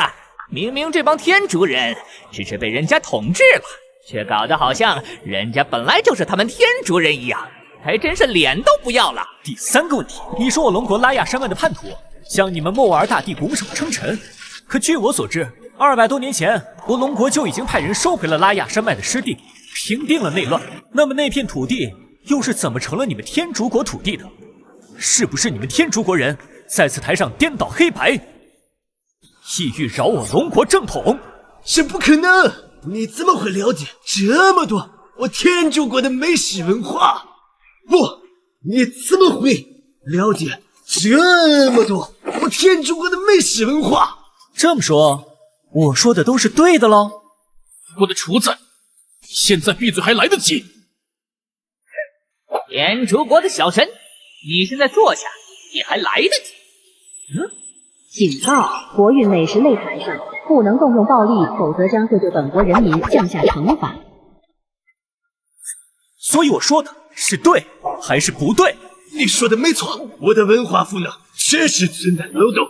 不过你也别刻意的太早，你没有赢，无论如何也是赢不了这场比赛的。至于怎么做菜，自有办法，就不劳你费心了。检测到天竺国选手文化赋能失败，惩罚天竺国食品评级降低为 A 级。可恶的龙国人，竟然破坏我天竺国的计划！请各位评委品尝天竺国选手菜品。老孙就不吃了，看着就没有胃口。做的又脏，给哮天犬都不吃。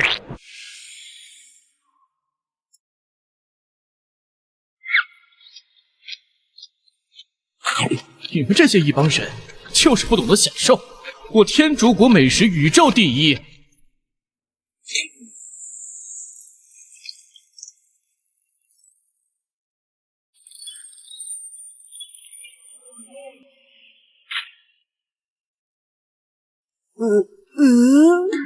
这是什么？为照顾各位评委的口味，我留下这只鸡的鸡肠。你处理干净了吗？我保留了一部分的鸡肠的风味，这样你才知道自己吃的是鸡肠。你是故意的还是不小心的？故意的。这里面有那个东西，这里面有那个东西。哈哈哈哈！天竺菜还真是口味独特，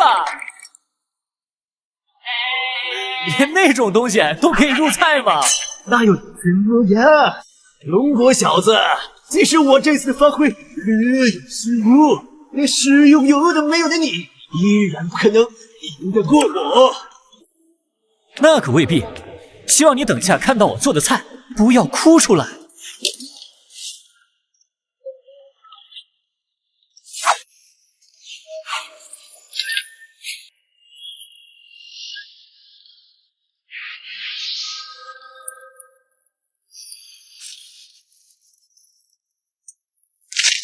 龙国厨师的刀工，无论看了多少次，还是感觉叹为观止。他的刀锋闪烁之间，就好像是一个优雅的舞者。好快的刀啊！刀工好有什么用？只要他没法解决油的问题，那他就永远不可能在这场比赛中获胜。一群没见过世面的外国蛮子，连五花肉可以炼油都不知道。等下就让你们见识见识我龙国传统猪油的威力。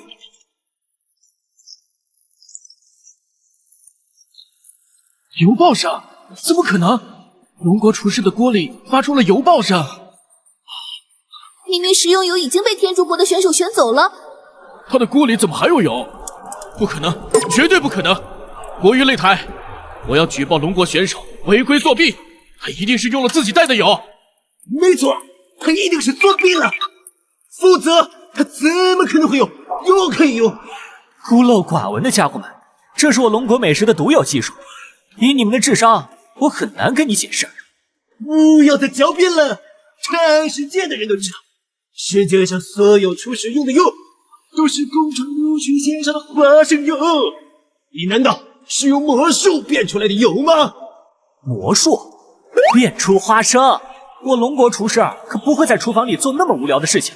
这些油是以我龙国秘法提炼出的猪油。这不可能，你一定是作弊了。猪肉怎么可能炼油？听好了，早在3000年前，我龙国便已经开始使用起了以猪为主的动物油脂，称之为膏。脂用葱，膏用酒。自古以来，我龙国就有使用猪肉做菜的传统。你们天竺国自以为是，以为选了油就会把我龙国逼上绝境。我龙国美食文化历史悠久，岂是你们这些奇技淫巧可以超过的？猪油，原来是猪油！这个龙国厨子果然会变魔术。好香的猪油！就是不知道对身体会不会有危害。各位大可放心，我龙国张仲景的金匮要略中提过，猪黄、猪膏发煎煮汁，药性润燥，通利。本草纲目又说过，猪油甘、微寒、无毒，具有利肠胃、通小便、除无胆水肿、生毛发等功效。所以适量的吃猪油，其实对身体是有好处的。好啊，好啊，等下我可要一饱口福了。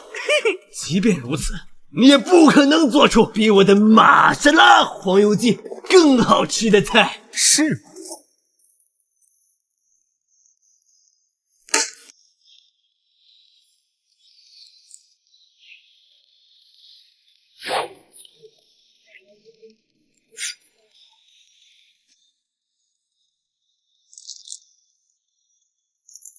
就凭这种垃圾也想干扰我？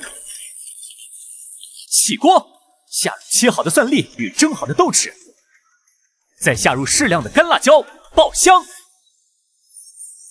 好香啊！怎么这么香？比刚刚的黄油鸡还要香。刚刚的黄油鸡味道和这种自然香味比起来，简直就是一坨。你忘了吗？刚刚的黄油鸡里面本来就有一坨。怎么会这样？爆香后，加入腊肠与腊肉，爆炒，再加入酱油与蚝油。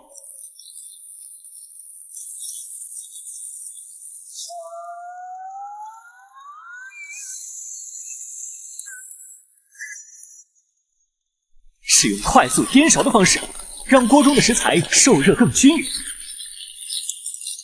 同时也让调料的各种香气在辣味之间完美包裹。天哪，就好像炸鸡一样！那么快速的颠勺，竟然一点食材都没有掉出锅外。颠勺是传说中的神级技法，没想到今生我老头子还能有幸得见。是杂技演员吗？颠勺颠得好看，有什么用？你的腊肉味道，起来根本不如我天竺国的黄油鸡。确实，与黄油鸡的那种强烈香料味相比，龙国厨师的这个菜味道确实没有那么香。这龙国厨师看起来已经尽力了，可惜还是战胜不了香料之国吗？会赢的。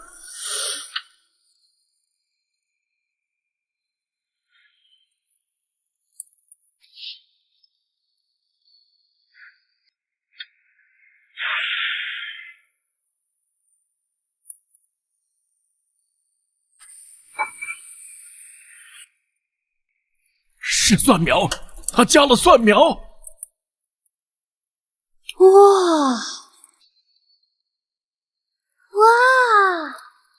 好香！这蒜苗的味道怎么这么香？本来侵略性略显不足的腊肉味道，再加上蒜苗爆锅所带出的刺激性香味之后，形成了完美的调和气息，不过分刺激的同时，把腊肉的烟熏气味与蒜苗融合，这也太棒了！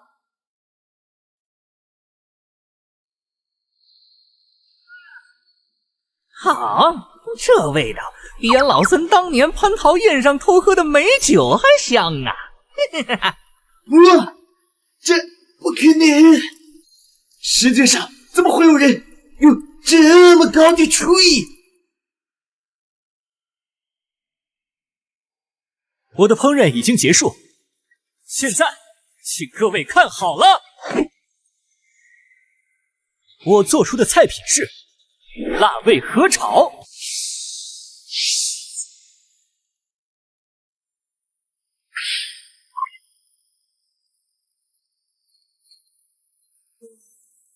好香，看起来怎么这么香啊？这也太香了吧！明明看上去会很辣，可这种香气却无时无刻不在勾引着我来上一口。哇，好香啊！我们至今不知道龙国的美食文化是怎么断层的，一群没见过世面的东西。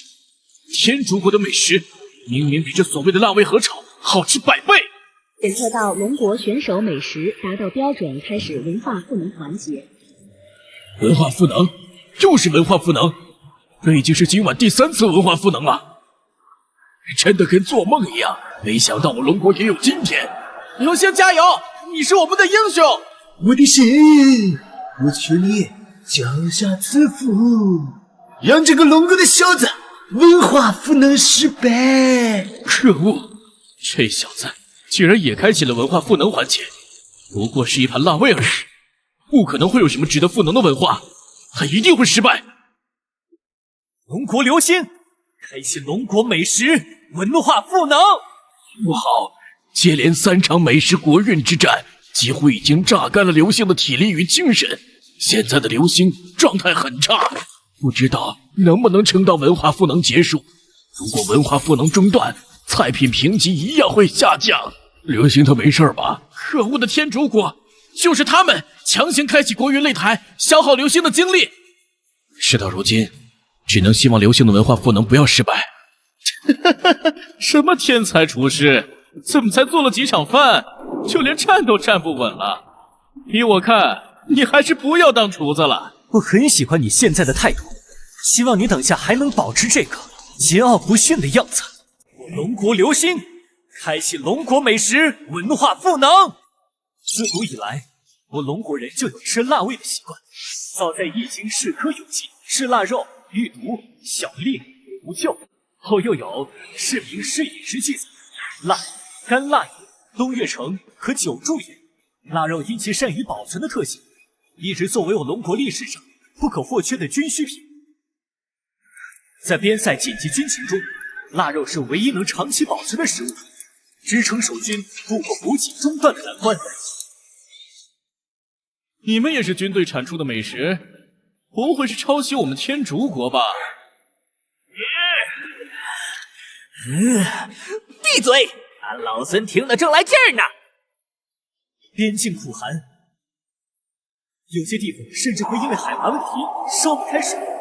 守边将士数10年如一日坚持在边境，很多食物对于边境将士来说都十分珍贵。战士们坚守在他们的岗位上，默默地保护着祖国的每一寸山河。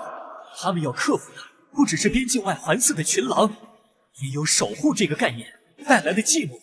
在这样的环境中，连吃上一顿美餐都成了奢求。边关将士苦啊，这都是为了保护我龙国的疆土，他们是真正的英雄。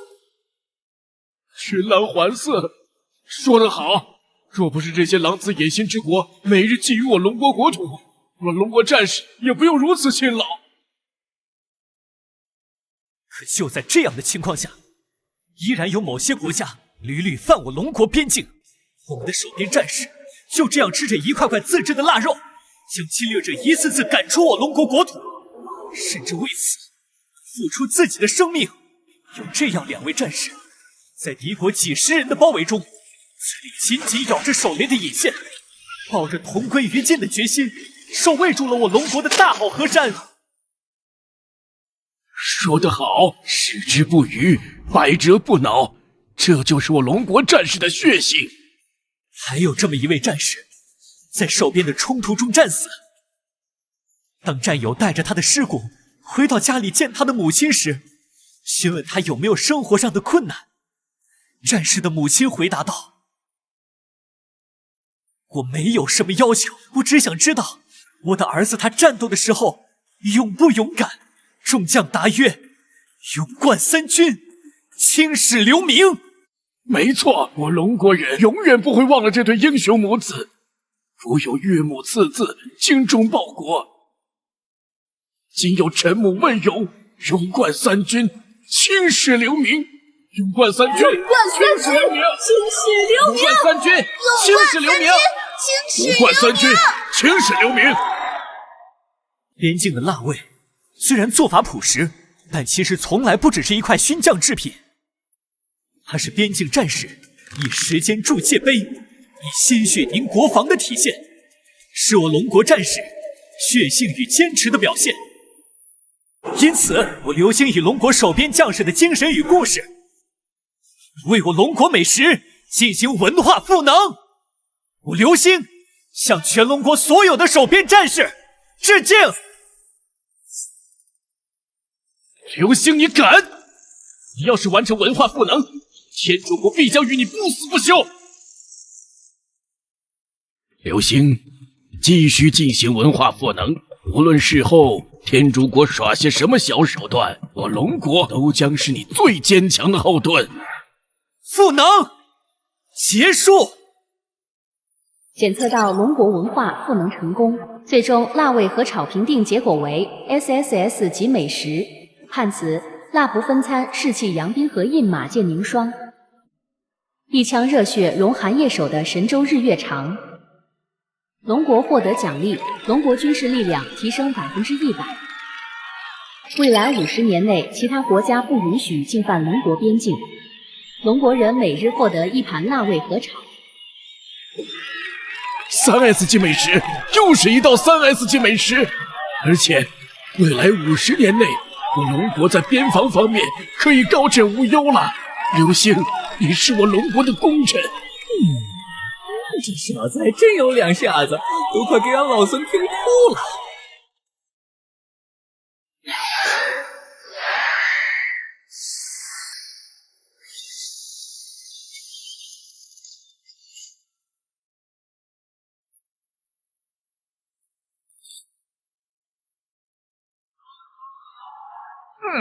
好吃，好香的腊肉，腊肉与腊肠极具特色的烟熏风味。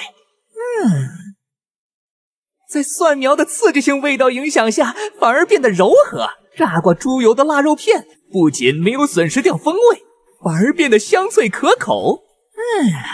这等好货，俺老孙可是有些时日没吃了。想当初灌江口二郎打猎时，还常常邀俺老孙去做客呢。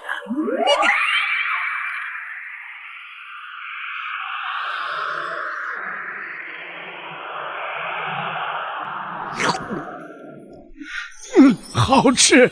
刘星的厨艺堪称是独步天下，除了这等天才，我龙国国运不衰呀！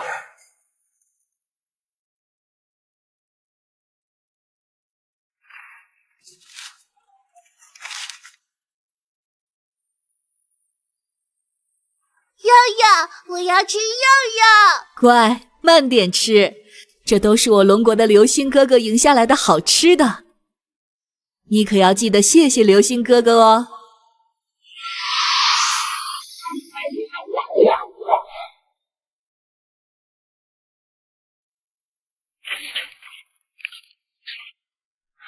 可恶啊！居然真的这么好吃！这小子为什么总有办法化腐朽为神奇？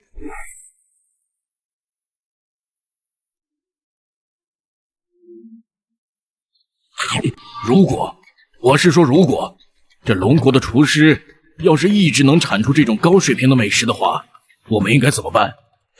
我要他死！冒犯我天竺之神的神威，他的下场只有死路一条。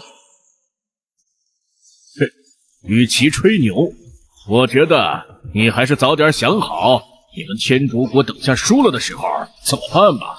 本次国乐擂台比赛的结果为龙国胜出，奖励龙国恢复10种食物。天竺国失败惩罚为失去玛莎拉香料。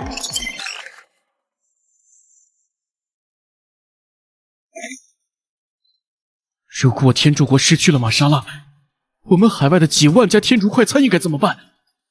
可恶的龙国，我要你们付出代价！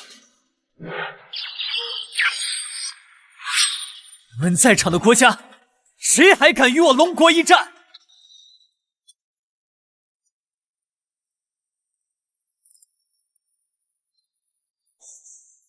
敢问在场的国家，谁还敢与我龙国一战？可恶的龙国人，难道就没有人能治得了他了吗？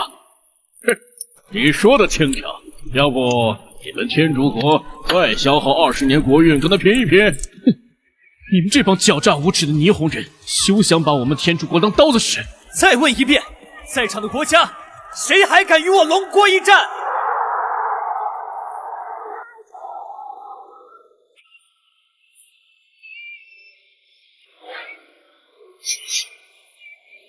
本条众国为我龙国寻回失传美食文化。刘星，你是我龙国的英雄。好小子，有气魄！看谁不服，就应该打过去。没有国家向龙国发起挑战今日的国运之战。到此为止。到此为止，成功了，我成功。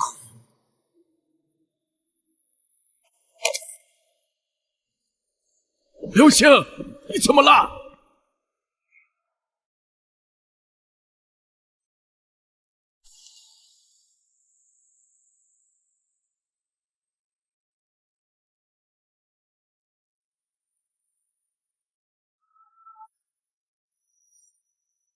我这是睡了多久了？我记得好像……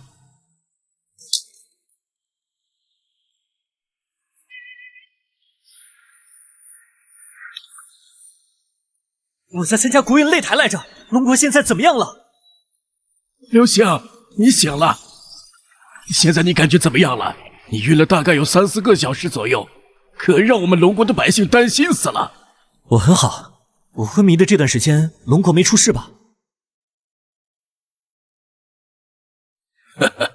拜你这3战3捷所赐，那些平常在国运擂台上不可一世的国家，现在都不敢正眼看我龙国。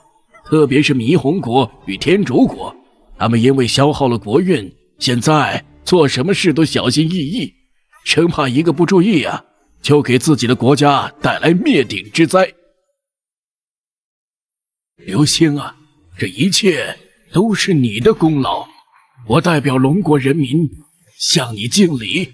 刘星啊，这一切都是你的功劳，我代表龙国人民向你敬礼。请您不要这样，这都是我应该做的。不，这是你的功劳，龙国会把你做出的贡献铭记于心。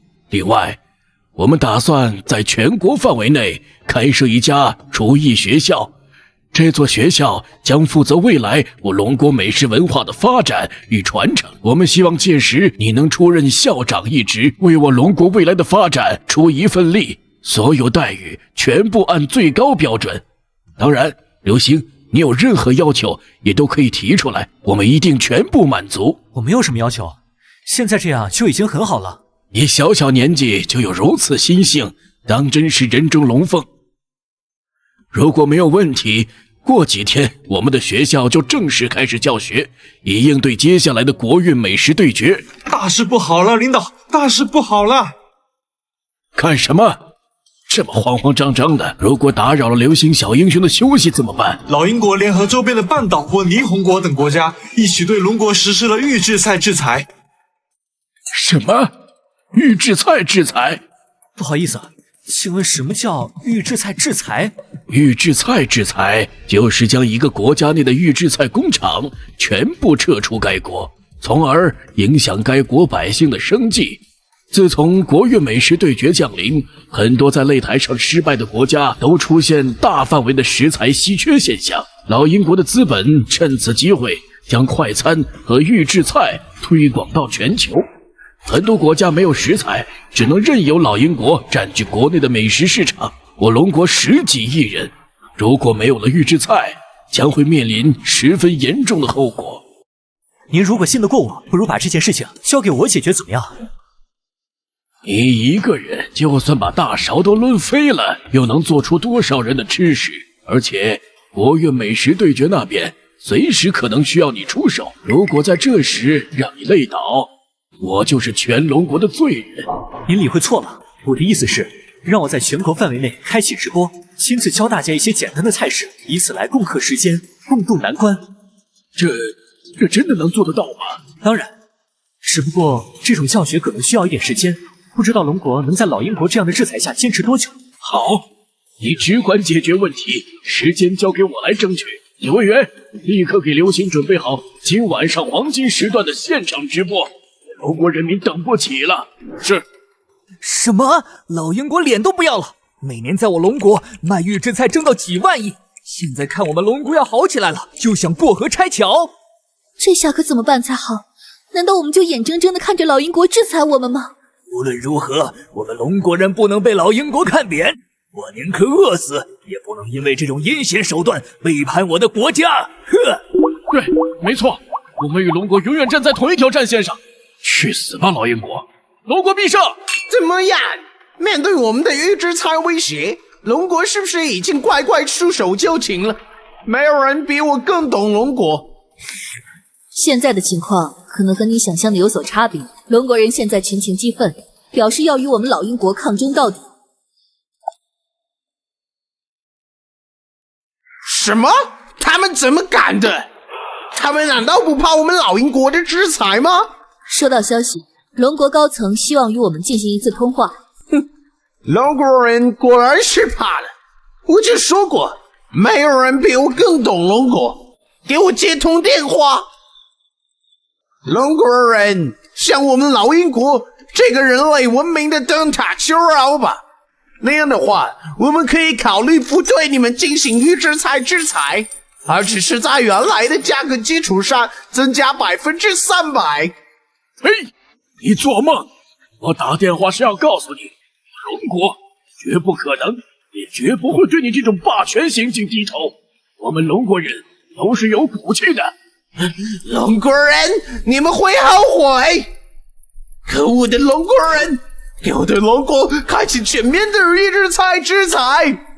刘星啊，龙国这次能不能渡过难关，就全靠你了。开始直播。龙国的大家们好，我是刘星。刘星，是刘星，他不是晕倒吗？现在怎么出现在电视上？难道他是来给我们做饭的？刘星一个人能做出多少饭来？怎么可能够我们整个龙国吃的？我知道大家应该都看到老鹰国发出的预制菜制裁公告了，我龙国人不能被这种小小的阴谋诡计扼住咽喉。古话说得好，授人以鱼不如授人以渔。今天我刘星就在这里教大家做几道简单的家常菜。太好了，是刘大厨，我们有救了！没想到刘星竟然是想要教我们做菜，这下我们不怕老鹰国的制裁了。做菜，我也可以成为一名厨师吗？各位，我想要说的是，做菜本就是我龙国人的传统技艺，这本身并不难，只要大家一起努力，我们一定能够共克时艰，让那些想要制裁我们的人后悔。首先，我要教给大家的是蒸米饭，这是我们身体所需的主要碳水来源。大厨真教了，是蒸米饭。淀粉包蒸米饭，首先要将适量的米淘洗好，放在锅底铺平，然后加入适量的水，将食指伸入水中，放在米饭上。如果水位正好高出米饭1个指节，就可以煮饭了。接下来就是等待15到20分钟，香喷喷的米饭就煮好了。煮出来了，我煮出来了！我龙国再也不怕老鹰国的预制菜制裁了。这下我也是米其林1星厨师了。我水放少了，煮出来有点夹生，但是真的能吃。谢谢刘大厨。大家都是龙国人，一方有难八方支援，大家不要客气。接下来教给大家的第2道菜是西红柿炒鸡蛋。首先要将西红柿烫一下，然后划10字花刀，方便去皮。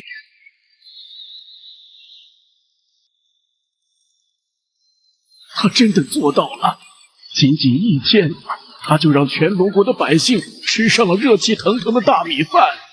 可恶！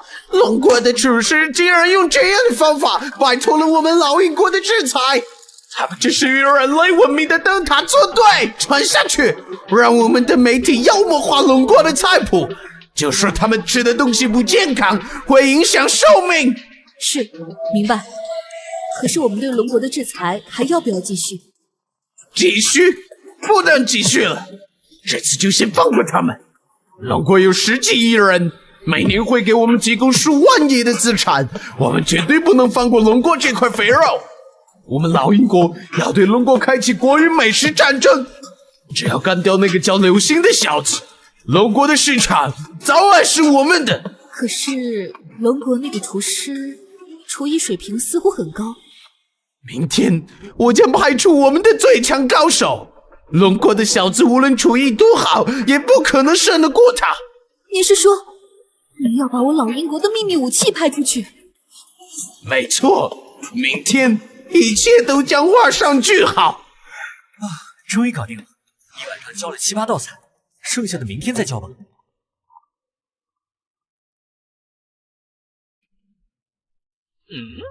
刘楚，今日之事，我要替龙国百姓谢谢你。现在我们的食材与餐具都已经派发到位，老鹰国嘴上说着要制裁我们，但几家预制菜工厂迟迟不肯走。不过现在的民众已经开始自发抵制预制菜了，我相信过不了多久，龙国的百姓们就不再需要预制菜，到时候就是真正能让我龙国的美食文化重新崛起之日。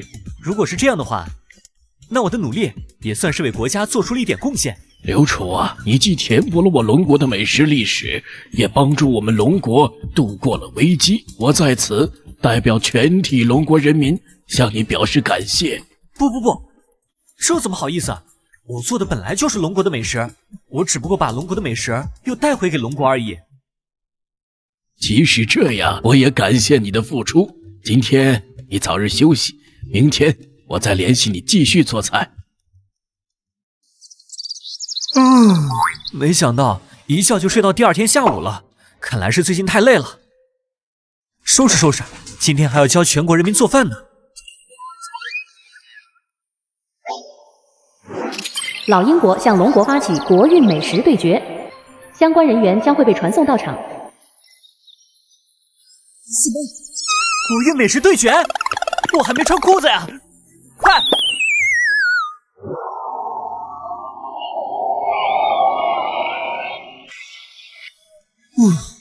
幸好把裤子穿上了，要不然可就要在全球人面前丢大脸了。不过按理来说，凭借我表现出的实力，短时间内不大可能有国家敢跟我龙国发起国运美食擂台。难道是高手？小子，这几天休息的怎么样了？俺老孙等你可是等得好苦啊！今天你可要给俺老孙弄点好东西吃。大圣放心，我一定努力。龙国人，无论你们之前做了多少努力，今天就会在这里化为泡影。我们这次的选手是不可战胜的。不好，老鹰国这次要派出的选手，难道是他？没错，当年我老鹰国可是花了数千亿老鹰币的科研经费，才将他成功研制出来。今天就是他重新出山的时候。无论你叫来什么人，我龙国的美食文化也不会输给你。是吗？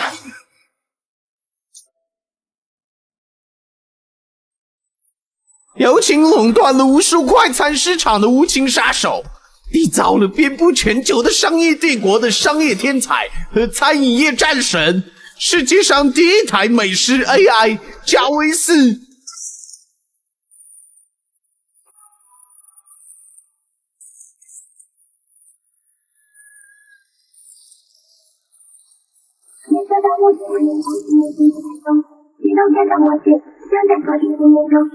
怎么可能？竟然真的是他！他是谁？他是由老鹰国研制的高级 AI 机器人，擅长研制各种快餐料理，几10年来做菜从来没有出过差错。当年就是他在国运擂台期间研发出各种预制菜和快餐，迅速地垄断了全球的餐饮业市场。也就是说，我龙国当时国运擂台的失利，和这个家伙也有着直接关系。没错，国运美食擂台对于我老鹰国来说是一个机会，谁能垄断粮食，谁就能获得世界。龙国的厨师，我承认你很强，只不过我们的贾维斯集结了世界上最顶尖的算法，在食物口味的校准以及食品分量的把控上，均能达到工业级的水准。你们这次输定了。龙国加油！你是我们这些小国对抗老鹰国的唯一希望了。如果连龙国都败给他，我们就再也没有翻身的机会了。他想要我们龙国死，我理解。可是你们为什么也要帮他一起制裁我龙国？这有什么好解释的？其实我内心早就已经是一个纯正的老鹰国人了。我们霓虹国的公民也已经成为了老鹰国的2等公民。我们用老鹰国可以在霓虹国驻军的条件，换来了老鹰国的预制菜援助。要龙国失败，一切都会好起来的。龙国，我们天竺国与老鹰国也达成了战略合作。既然你们龙国已经冒犯了我们天竺之神的神威，还是请你们乖乖赴死吧。不过是2条好狗罢了。我龙国今天就要你们这些蝇营狗苟之辈后悔！现在你们龙国就像是砧板上的鱼肉，所作所为不过是垂死挣扎罢了。国运美食对决，开启！检测到老鹰国向龙国发起国运美食对决，现在抽取本次考题，考题内容为食品销售总额比拼，两国可以任选食材自制菜品并定价。国运擂台将提供源源不断的复制品，每人限购1份，1小时后比赛结束，最终销售总额高的国家将会赢得本场比赛。销售总额，我们比的是销售总额。龙国已经完了，贾维斯做出的菜品可是早早就在全球有着无数的忠实用户。你们龙国那种精美的菜品看起来是很好吃，可到底能拿多少销量？这局你们输定了！可恶，比拼的居然是销售总额。如果只是口味或者厨艺的比拼，流星都有很大的赢面。可惜抽中的偏偏是销售总额。贾维斯对全世界影响了这么多年，比销售总额的话，怎么可能比得过他？没想到竟然是比销售总额。贾维斯可是一手撑起预制菜产业链的人，我们真的能赢吗？身为一个龙国人，等下我一定要支持流星。没错，流星的身后还有我们，不能只让流星自己一个人努力。请龙国的各位放心，我流星一定会拿下这场比赛的胜利。你不会以为你还有机会耍那些小手段跟我们抗衡吧？实话告诉你吧，只要这边四魁旗的美食一做好，我们霓虹国将会举全国之力购买老鹰国的食品。没错，我们天竺国一样会帮助老鹰国。龙国厨子，你要是识相的话，现在就选择加入我们天竺国也来得及。你们2个没有骨气的家伙，自己给人当狗当习惯了，还想拉我一起下水？哼，白日做梦！好，喜欢装硬汉是吧？龙国小鬼，今天死定了！被咬人的狗不叫，你还是安静一点比较好。检测到对手有陨石比较强。正在开启储存模式，现在赛跑综合分析擂台对战。得出结论，每次销售总额最高的美食为星期4套餐。星期4套餐，竟然是星期4套餐，就是那个传说中10天时间抢占了全球30%美食市场的国际美食套餐。没错，当年我的老鹰国就是靠着这个星期4套餐完成了我第1桶金的原始积累。论销量，这是现在全球最畅销的食品，无论如何也不是你这种名不见经传的小鬼哥比的。星期4套餐，没想到今天竟然能有幸吃到贾维斯亲手制作的星期4套餐。据说星期4套餐制作方面几乎不需要厨师过多的参与，只依靠机器就能做出美味的食物，在销量方面则一直是全球冠军。看来龙国的厨师只能走到这一步了，毕竟是星期4套餐，输给他也是很正常的。哼，一块铁疙瘩而已，能做出什么好吃的？流星，小子，别给俺老孙丢份儿啊！是大圣，我一定带着龙国赢下这场比赛。龙国人，不要再白日做梦了。流星的小子根本没有经营过饭店的经验，而我们老鹰国的贾维斯集结了全世界所有的商业运营经验，加上星期4套餐的赫赫威名，这轮比赛无论如何都是我们赢定了。一切都在重新分区位，你是汉堡，你是炸鸡，中杯饮料一份。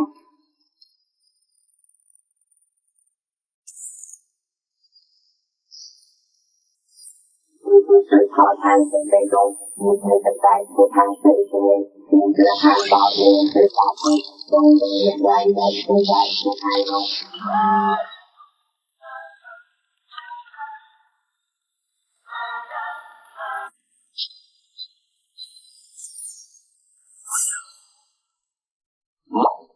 面包胚制作完成。这就是我们英式汉堡所使用的面包胚，它是在贾维斯体内的流水线上生产的，中间经过了和面、醒面、烤制、撒芝麻等多个步骤，其中每个步骤的把控都由机器完成，制作时间精确到秒，对面制品的把控超过人类任何厨师。好强！没有使用任何厨具，这么短的时间内，一块面包就烤制好了。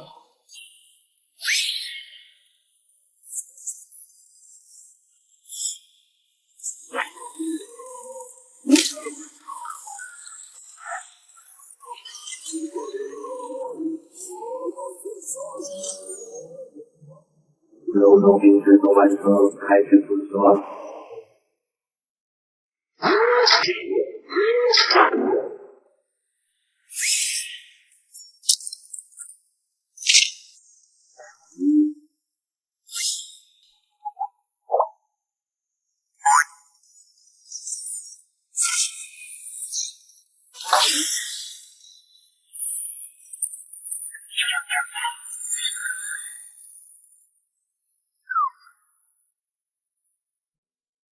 而这块牛肉饼更是厨师在厨房中不可能做出来的美味。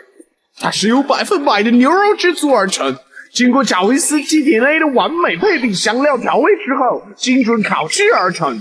将煎制好的肉饼加入面包，加上酸黄瓜、芝士、番茄和芥末酱，这就是我星期四套餐中的第一道菜品——英式汉堡。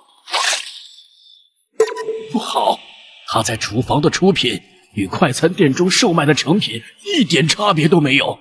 这就是 AI 在食品制作上的精准度吗？这样的产品真的是正常的人类可以战胜的吗？你们老英国把这种完全由工业生产的食物叫做美食？你懂什么？看看那些人嘴角流下的口水吧！能够吃到我老英国的科技食品是他们的福报。竟然真的是和店中一模一样的成品！是啊是啊，你们快看呐！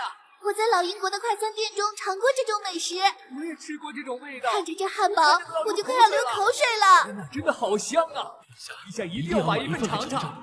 对，等一下一定要买一份尝尝。是啊，太香了，我都流口水了。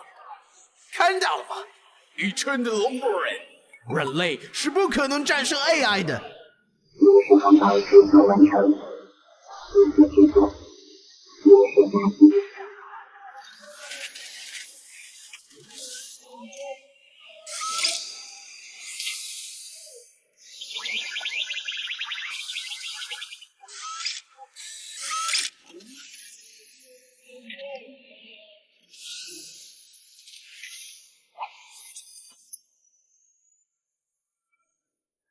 人类对食物的渴求，本质上就是对蛋白质和脂肪的渴求，而炸鸡恰恰同时包含了两者。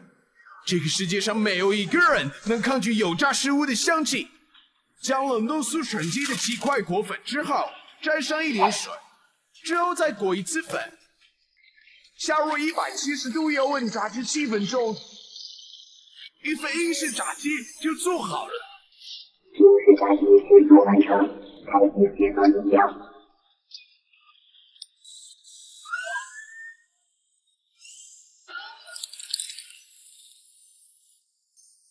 最后，只要配上我老英国的特制饮料，用它来补充部分糖分，来中和炸鸡的油腻。加之英式汉堡的碳水补充，形成了一种巧妙的均衡。这就是美食套餐制作完成。好香啊！炸鸡的油香味已经钻进我鼻子里了。啊，汉堡、炸鸡还有饮料，3种食品补充了人体所需要的大部分养分。哇，不愧是星期4套餐。半成品的炸鸡和饮料，与其说是营养均衡，不如说是过度摄入糖分和脂肪的食品吧。你是想要把全球人民都喂成大胃袋吗？哼，这些东西让老孙看着就腻，有点像当年天天喂马的饲料。肥胖，那是医院要考虑的事情。我老英国给这些贱民吃星期4套餐，已经是天大的恩惠。难道我还要保障他们的身体健康？龙国小子，你即使现在抹黑我的食物也没有用。这一场你输定了。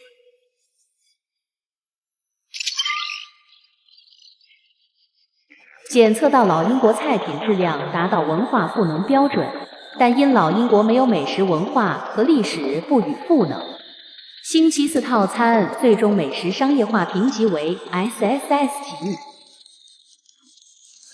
什么破不过，即使不能文化赋能，我老英国的3S 级菜品依然所向无敌。美食商业化评级居然达到了3S 级，幸好老英国没有美食文化，否则我龙国究竟要做出什么菜才能够跟他抗衡？老英国选手美食已经制作完成，请定级。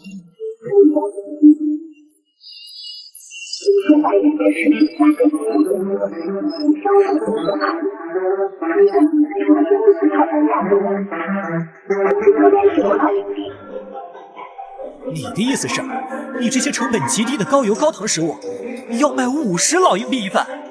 要不你喂我50，我也尝尝看这玩意儿到底有什么可吃的。老英国3S最贵的。与其在这里落手最低级，如果手指也是早点上手，一下怎么样才算说的不那么难看吧？看看我们的销售组合，现在已经遥遥领先。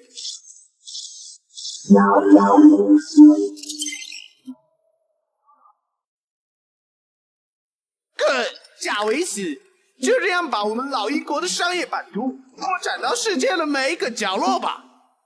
请各位评委品尝老英国选手菜品。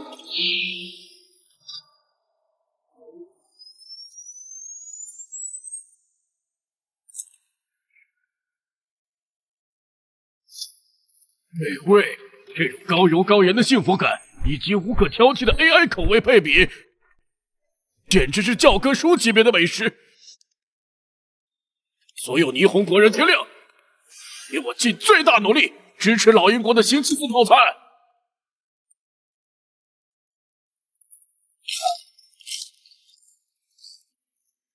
虽然与我天竺国的黄油鸡有所差别，但是味道确实是惊人的美味。所有天竺国人，给我玩了命的买老英国的套餐，让龙国那小子死！这些东西实在是太油腻了，老孙就不吃了。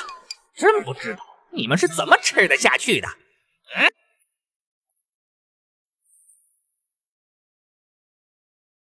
流星，抓紧时间呐！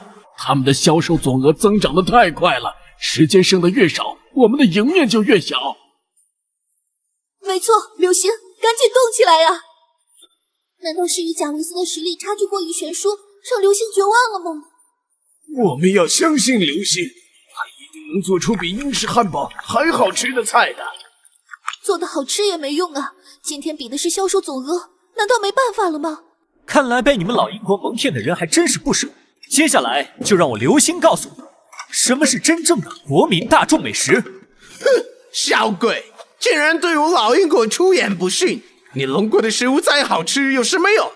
在科技力量的加持下，我们老英国的美食是无敌的。无敌？今天就让你见识见识，什么是真正的国民美食。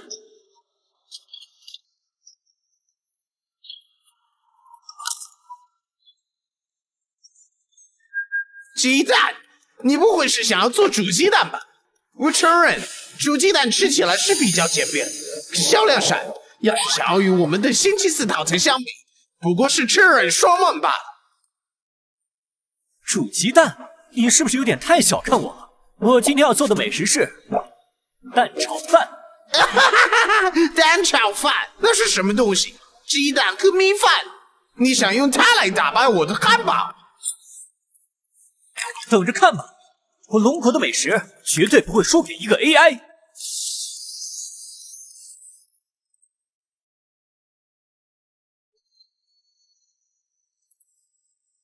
首先要准备米饭，最好是前一天剩下的隔夜饭。原作龙族流星就是用拉去做饭，试图理解中。因为失败。隔夜饭？你这小鬼打算给我们吃剩饭吗？看来这回我们是 A 定了。流星，不要在这种地方节省食材啊！这可是关乎着我龙国命运的蛋炒饭。用隔夜饭炒饭有几个好处。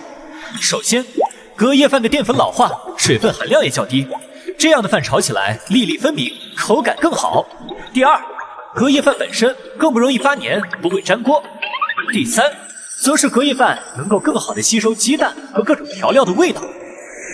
原来是这样，不愧是我龙国第一大厨，在细节方面的把控，当真是无人能及。哼，不过是一些小聪明罢了。搞定米饭之后，接下来就要准备好鸡蛋。他竟然能如此轻易地将蛋清与蛋黄分离，这不是只有专业的鸡蛋分离器才能做到的效果吗？这个龙国厨师真是太全面了，等下我一定要尝尝他做的饭。可是他为什么要将蛋清蛋黄分离呢？龙国的蛋炒饭至少已经有了2000年的历史，汉代的时候被称为卵烤，从被发明出来开始，就立刻成了历朝历代人们餐桌上的美食。隋唐时期，蛋炒饭的做法升级，《诗经》记载，越国食碎金饭，以鸡蛋炒米饭，蛋液包裹米饭，形如碎金，也被称为金比银。而我今天要做的就是这道黄金蛋炒饭。热锅凉油，先将蛋白炒成碎絮状，盛出备用后下入米饭，在不停翻炒的同时，加入我刚刚分出的蛋黄，在炒制过程中，让蛋黄均匀地裹在每一粒米饭上。没想到流星刚刚将蛋清与蛋黄分离，居然是为了这样做。怎么可能？他的白米饭为什么全都变成了金色？当米饭粒粒分明时，加入刚刚准备好的蛋白、胡椒粉、盐以及蛋炒饭的水、一把葱花，再次翻炒均匀之后，就可以出锅了。出锅的米饭不粘不软，粒粒金黄，吃上一口唇齿留香。这就是黄金蛋炒饭，这就是黄金蛋炒饭。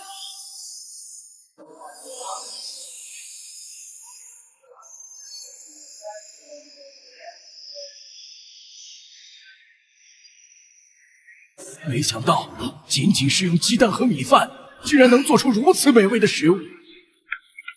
这炒饭炒得真不赖，俺老孙已经迫不及待地准备尝一尝了。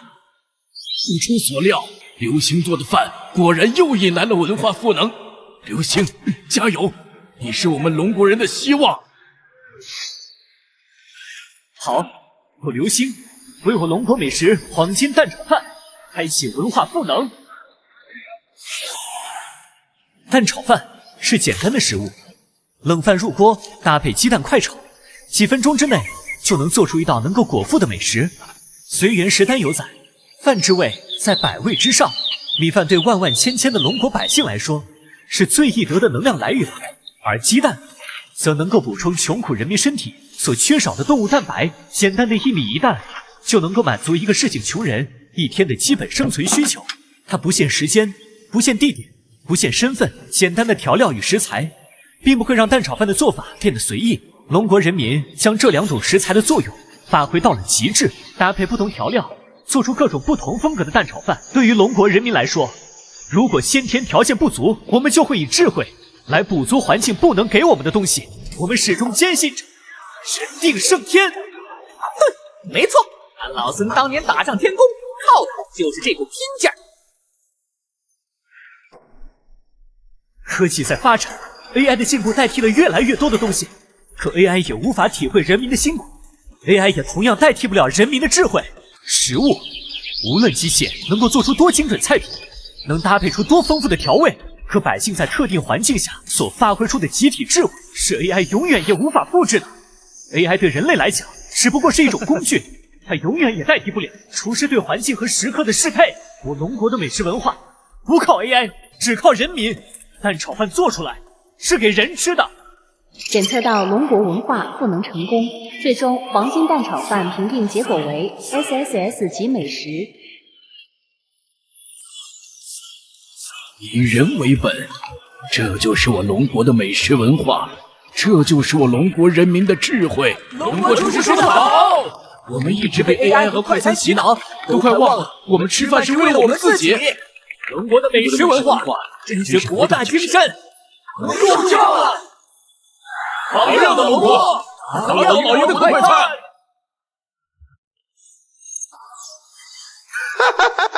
刘星，我早就说了，只靠做饭做得好吃是赢不了我们老英国的。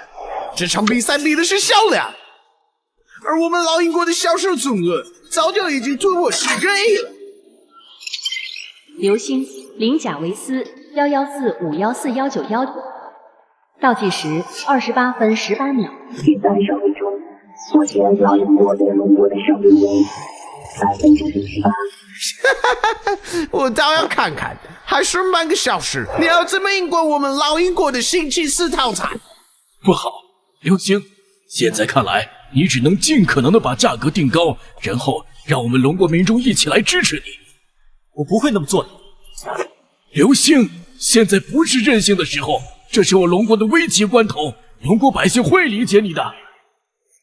你们知道我学厨师是为了什么吗？不管你是为了什么，现在你的厨师梦很快就要破碎，10亿的销售总额，你们龙国是无论如何也追赶不上你。其实很简单，我成为一个厨师，就是为了天底下的百姓都吃得饱饭。更多时候，这句话只是一句不切实际的幻想。兼济天下听起来很美好，可天下何其之大，世界上百姓何其之多。我知道，这个世界不是简简单单的几个人就能改变的。可今天就有这么一个机会，我们这些人终于站在了一起。世界上有多少人还吃不饱饭？世界上又有多少人饱受着资本的压迫？今天就是我们全球人民联合起来的时候。我们的敌人一直就只有一个，谁不想让我们吃饱饭，谁就是我们的敌人。小安，你这是血口喷人！你们冷静点，不要被龙国的这小子给俘获了。盯着我看做什么？这帮贱民想要造反吗？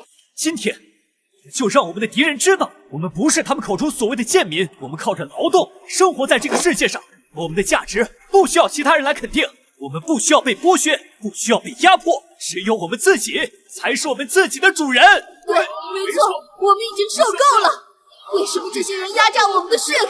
最后的结果还由我们来承担。今天就让我们站在一起，告诉那些敌人，什么才是人民的力量。我龙国黄金蛋炒饭的最终定价为1元。说得好，龙国民众无条件支持刘星，太阳国民众无条件支持刘星，我天竺国民众无条件支持刘星，我半岛国民众无条件支持刘星，银河国民众无条件支持刘星，我骆驼国民众无条件支持刘星。不是这样的，我才是你们的神，这些贱民应该听我的。没错，我们是你们的神，不许喊！我说不许喊！去你的鸟神！你和你的婆罗门大人们整天住在最好的房子里吃香喝辣，我们达利特人也有自己的尊严。你不庇护我们，我们就庇护自己。不需要你们，不需要不为自己子民着想的牺牲。支持龙国，支持龙国！龙国有句古话，多行不义必自毙。今天老孙算是见着了。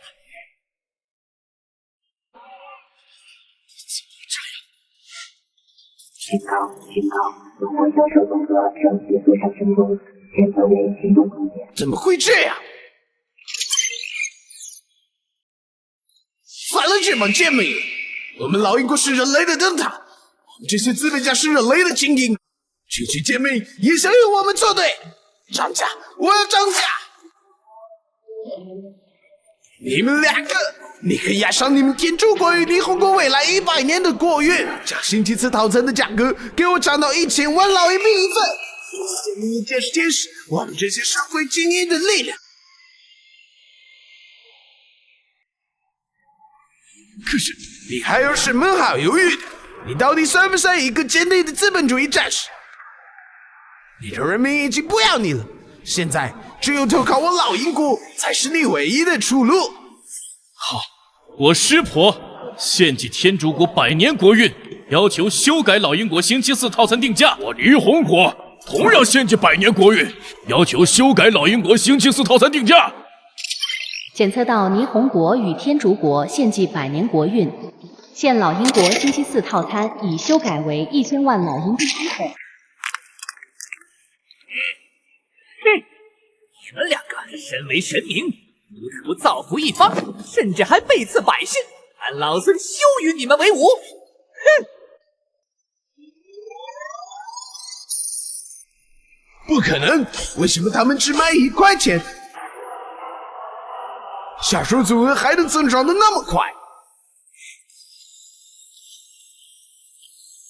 这么便宜好吃的东西，在老英国吃起来竟然违法！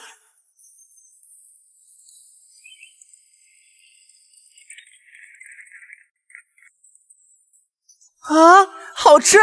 竟然仅仅用大米和鸡蛋就做出这种美食，不愧是流星！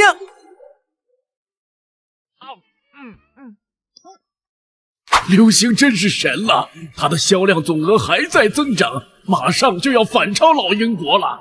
不，这不可能！我们的星期4套餐是人类文明的结晶。贾维斯，你是我老英国最顶尖的人工智能，快想想办法！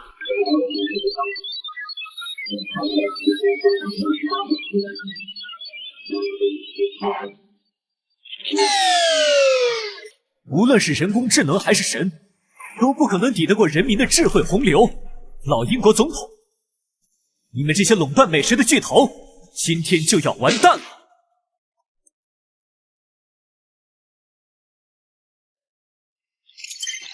时间到，国运美食销量对决中，龙国的最终销售总额为15亿6千万份，老英国的最终销售总额为13亿2千万份。最终的获胜者是龙国。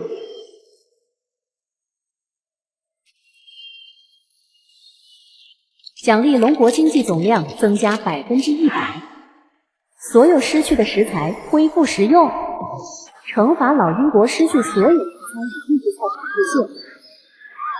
不，我的钱，那都是我的钱，那是我辛辛苦苦抢占下来的国际市场。赢了，我龙国赢了！经此一役，我龙国的美食文化必将回到巅峰时期。我是天竺国的神，之前说背弃你们都是玩笑话，只要你们还肯承认我愿意给你们其中一半人婆罗门贵族的身份。信神？那还不如信自己。你们所谓的精英和神，不还是被我们一起打败了吗？国运擂台近期能量消耗过大，将进入维护状态，预计维护时间为100年，期待与您的再次相遇。嘿嘿，现在国运擂台关停了，俺老孙也该和你们算算旧账了。